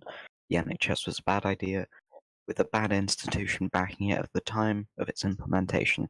Fuck you and your fucking socialist garbage. Get fucked, Trick. There's JB some Priestley can suck my dick. There's some aspects to at least a basic universal healthcare system that don't, as going back to the state wants to make sure that everyone is capable of paying taxes. It is within the state's significant benefit to make sure that plagues and mass ill health, etc., aren't a factor that's ruining the economy. So there is something to be said for that.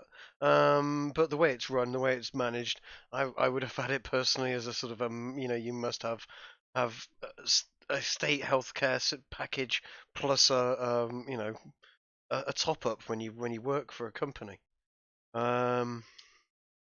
So you suddenly end up with Bupa Care or whoever when you work for a company. As a result, it lifts the weight off the state for having to take care of employed people essentially. I don't know. I'm not there yet. I can't work out the figures. I don't have them available to me very easily. But there's a lot that can be done for the NHS. It's not dead yet. And the facilities and the real estate that is there. I don't know. Maybe they could all be glorious supermarkets of health in some utopian libertarian dream of mine.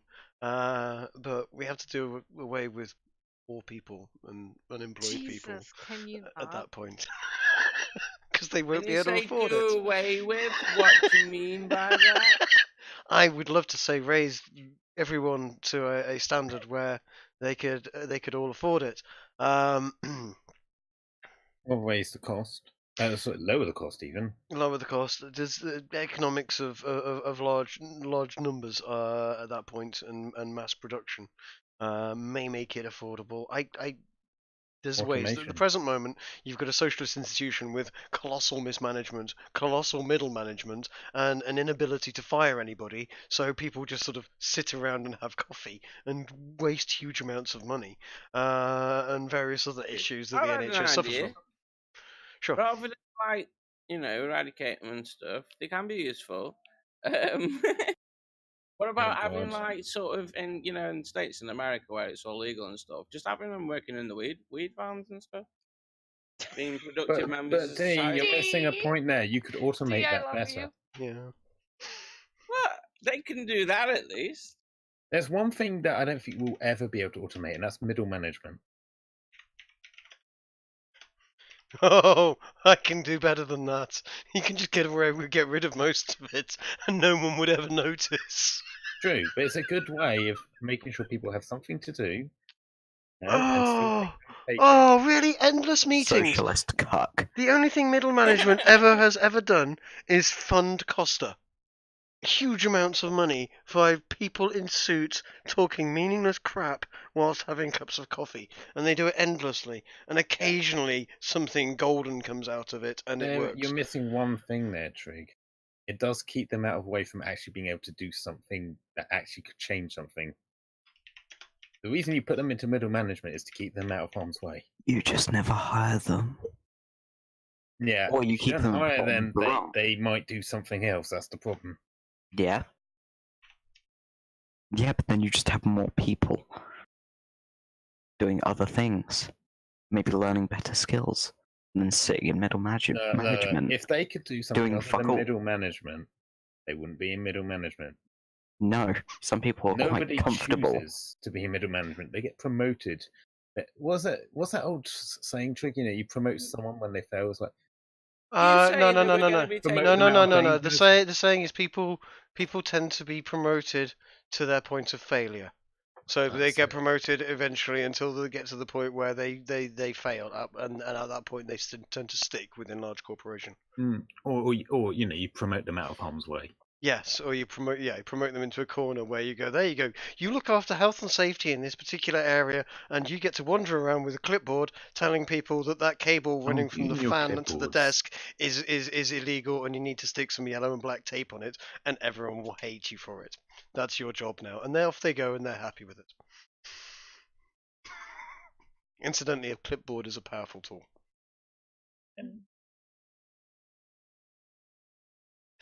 Yeah, but were you saying taking people off the streets and putting them into middle management? Sorry? Did I say that? No. We was talking about people on the streets and what to do with them, and then as is like put them in middle management. That wasn't what was said. No, I meant more of like if you get into a world full of automation, people can't get jobs.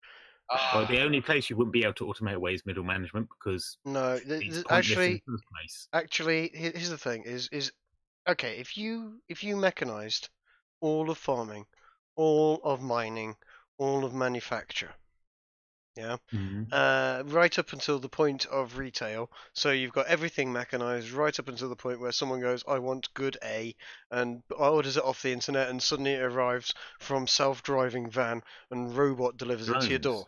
Yeah, that's perfectly all within the capabilities of the modern world as we stand. there will still be plenty of employment because people will want to go paintballing. People won't have jobs.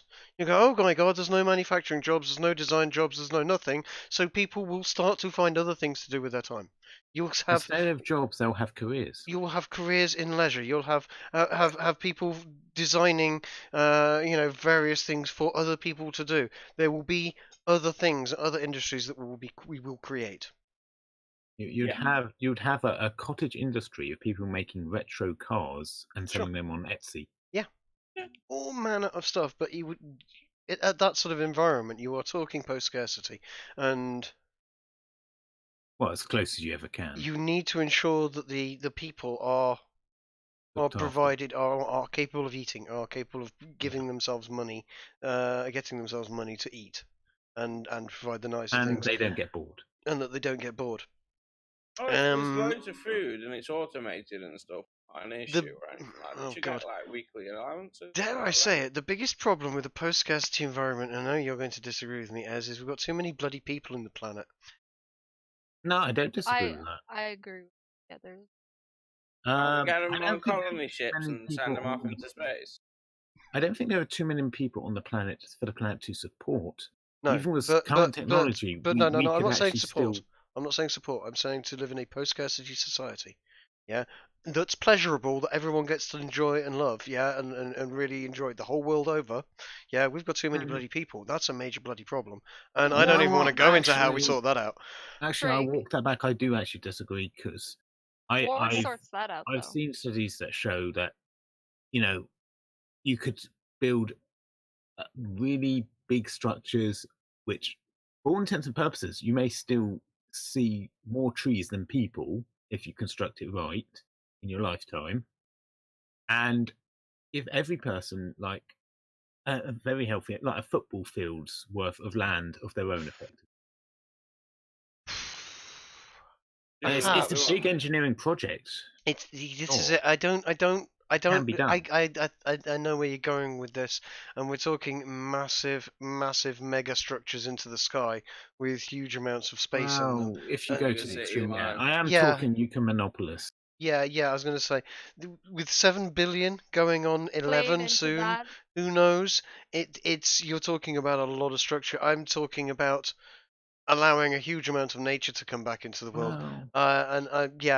We've got a very big population problem in the world, and I don't know how to. The thing is, we already have the solution to that just by observing the Western world. Yes. Well, we're already creating. Western world was actually perfectly in sync with what we need to do. Or Japan.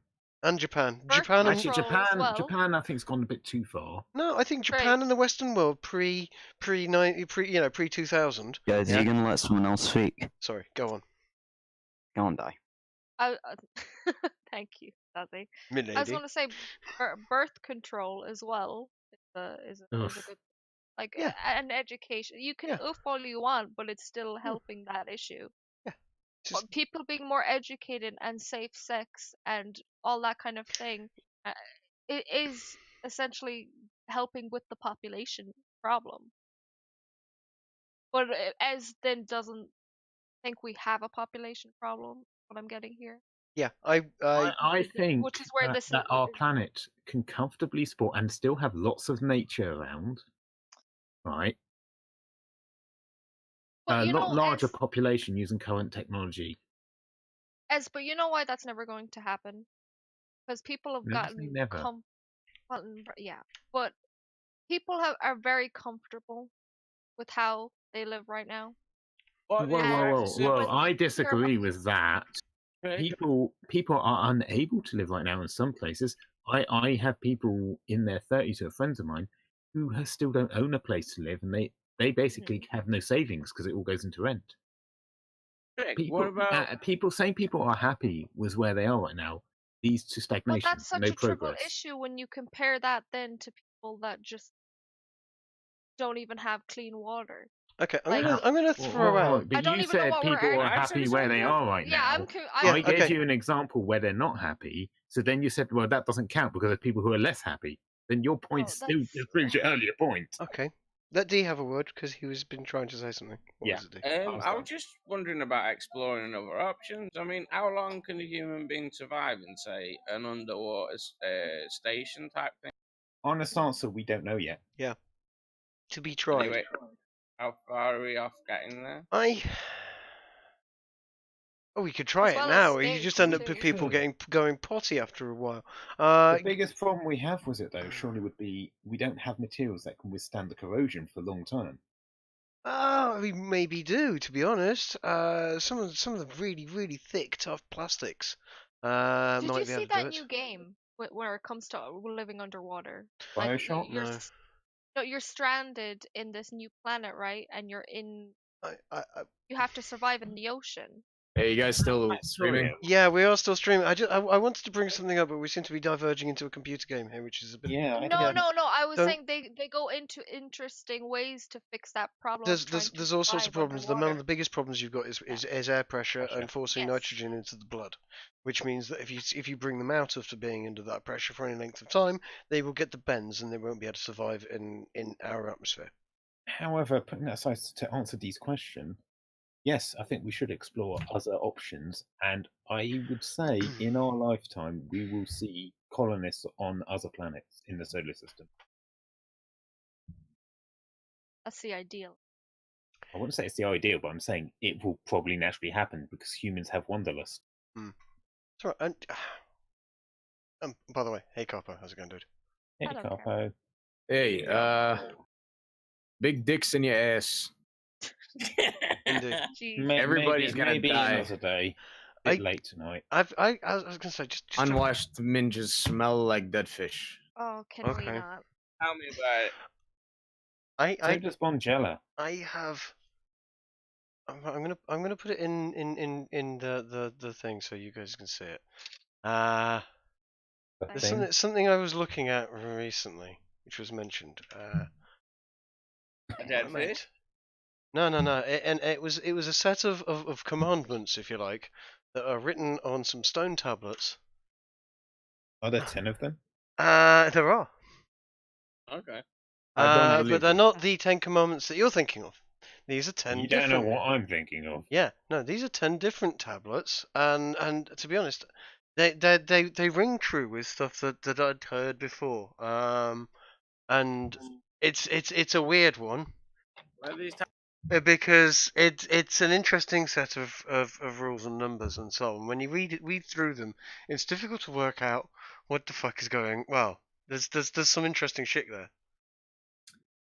I think that's it. Where is this? I've just put it into content collation.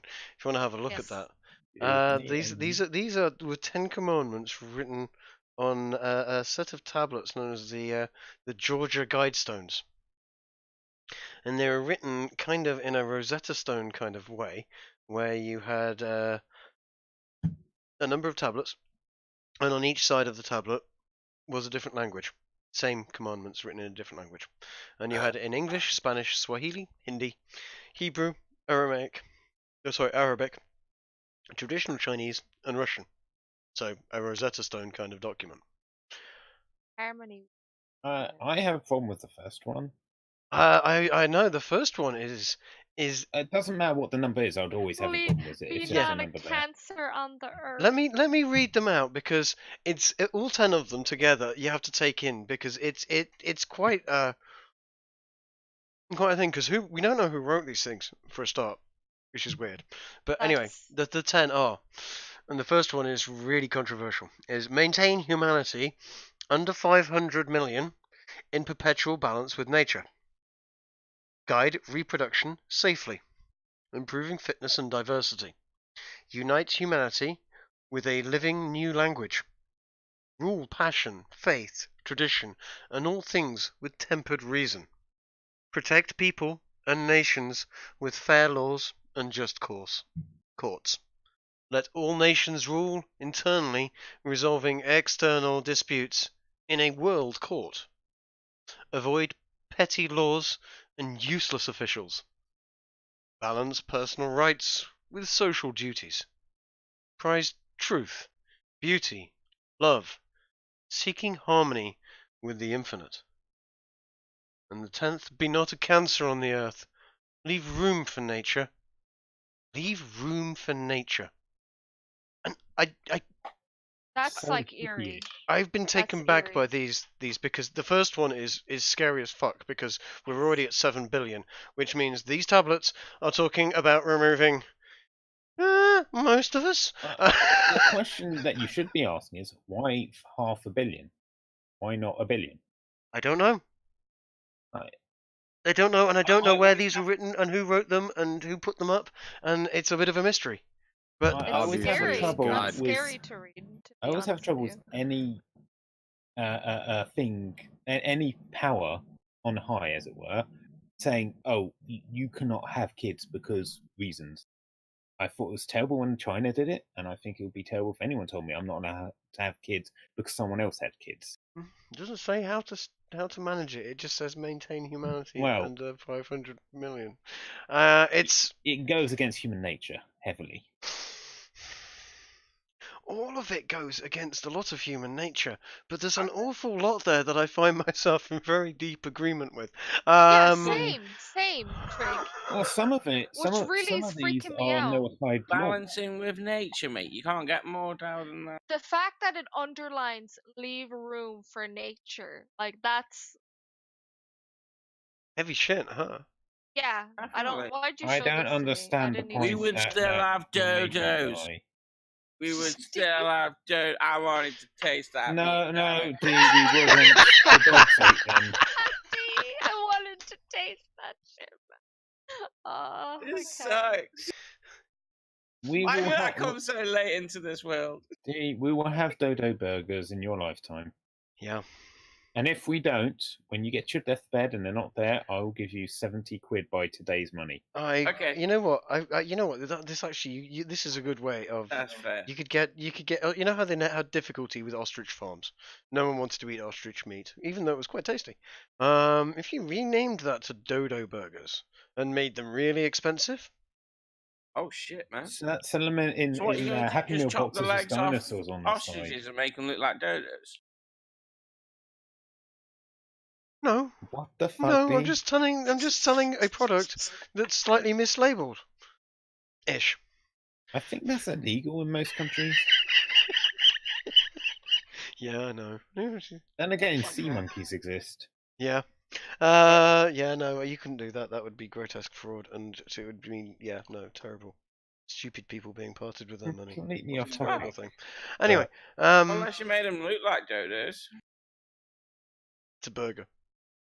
It's getting completely off topic. It is. This has been off topic for a while. But I thought we'd go silly after delivering the new 10 Commandments on you. The thing is, though, Trig, I'd say about half of those are just in Noahide commandments. Answer. Sorry, what was that?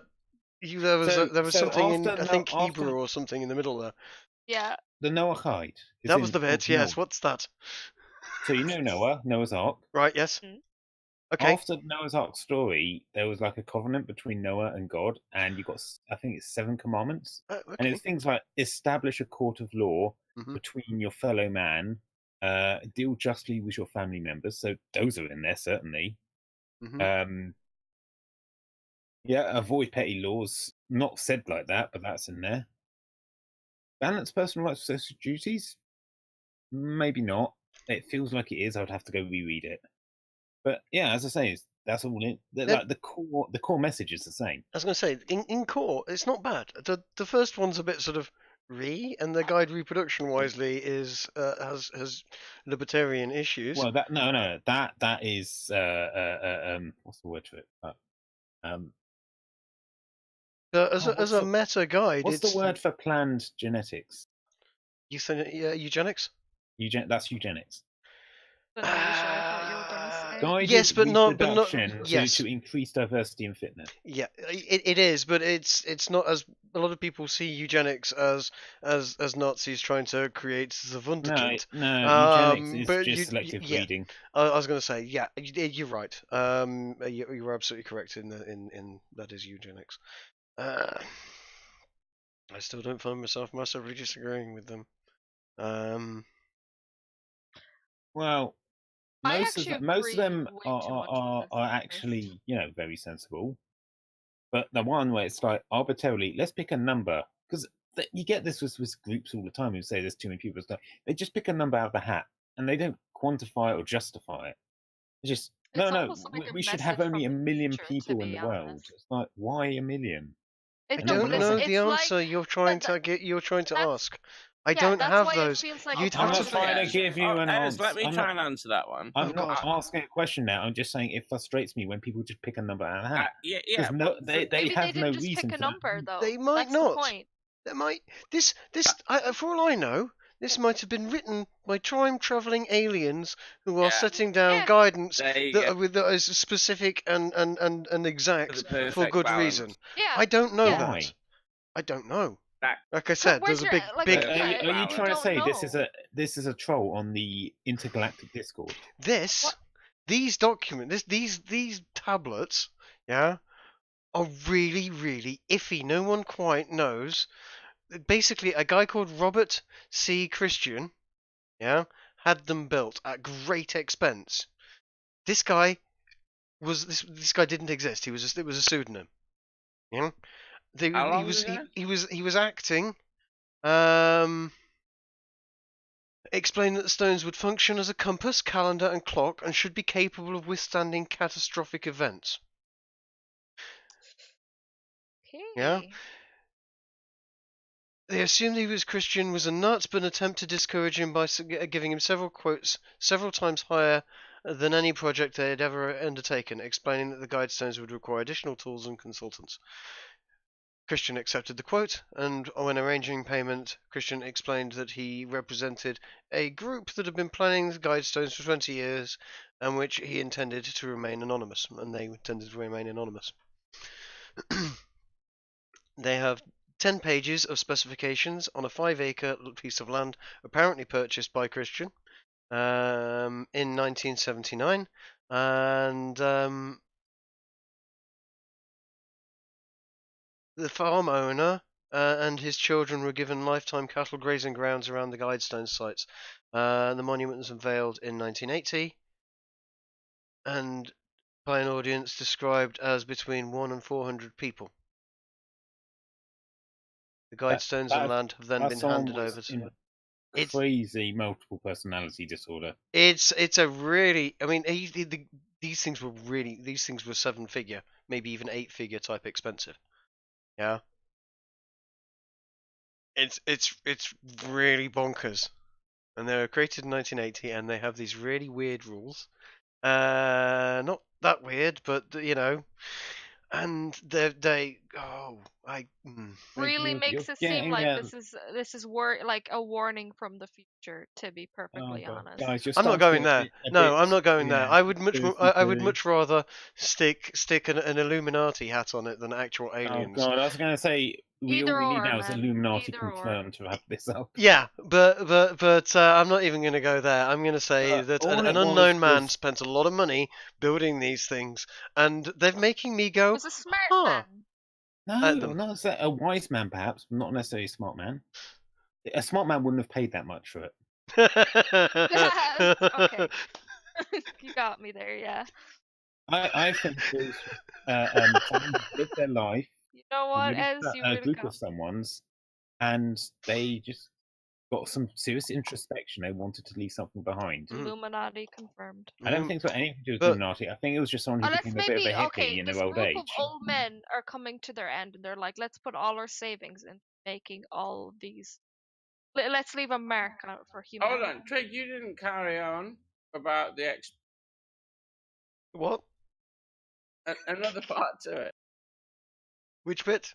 Oh, the explanatory tablet. Yeah. That was a few feet from the monument. An additional granite ledger which has been set at the level of the ground. The tablet defines the structure and the languages used on it. Lists various facts about size, weight, astronomical features of the stones. The date it was installed sponsors the project. It also speaks of a time capsule buried under the tablet, but spaces on the stone reserved for filling in the dates to which the capsule was buried and is to be opened have not been inscribed, so it is uncertain if the time capsule was put in place. Complete text of the explanatory text is below. The tablet is somewhat inconsistent in retrospect to punctuation. Wait, did they open the misspells pseudonym and incorrectly uses the adjective hieroglyphic as a plural noun. The original spelling, punctuation, and line breaks in the text have been preserved in the transcript. It follows. This is all on Wikipedia for anyone that really wants to go into it. Did they open the time capsule? No. They don't know if there is a time capsule. They don't know if there is a time capsule. There is no the date when the time capsule was to be put in there and when it was to be opened haven't been filled in yet. So may happen at some point, or not. Who knows? It's a weird one. I just thought I would kind of round the whole thing up with this, I thought, yeah. It was fun.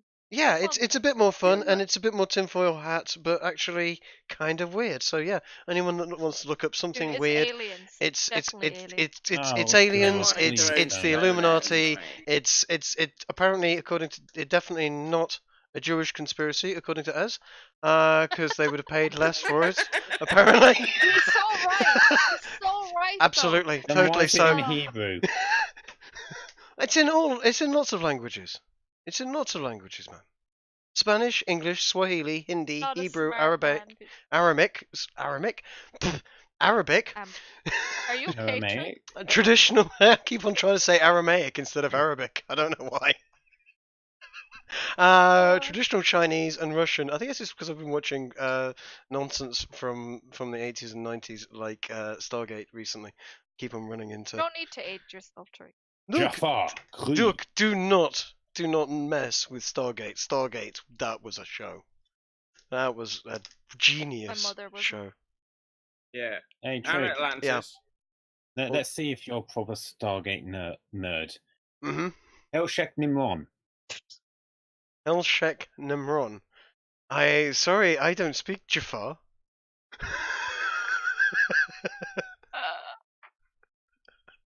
I don't know you anymore. Look, I've watched many sci-fi shows. I've enjoyed many sci-fi shows. I have never, at any point, decided, you know what? I'm going to learn Klingon, or I'm going to learn Jafar, or whatever else. I just thought, lol, American dudes shooting really gay-looking aliens. That was Stargate. It was really fun. Isn't that what Sydney is? A really gay-looking alien. I think that's unkind. He's not here to defend himself. We don't pick on people when they're not here. Hang on. He's not a British national, is he? So as far as I'm concerned, I don't care where he's an alien as far. Yes, Sydney is from Mars. You're quite correct, as are we all. What? That's not what the word even means. What? Anyway, is that the word alien literally just means someone in another land. Oh God, I know. I was trying not to be retardedly pedantic. Thank you guys for joining us for this lovely stream. Before we go off on another autistic rant. Yes. If you've managed to bear it all the way to the end, you probably need help. How long did this go? Yeah. Trig, how long was this? This has gone on a while now. We have been still going. We are still streaming. We have been. I'm aware. We have done. This is not our longest, but it is a 3-hour stream, and I think we've all enjoyed ourselves and had fun doing it.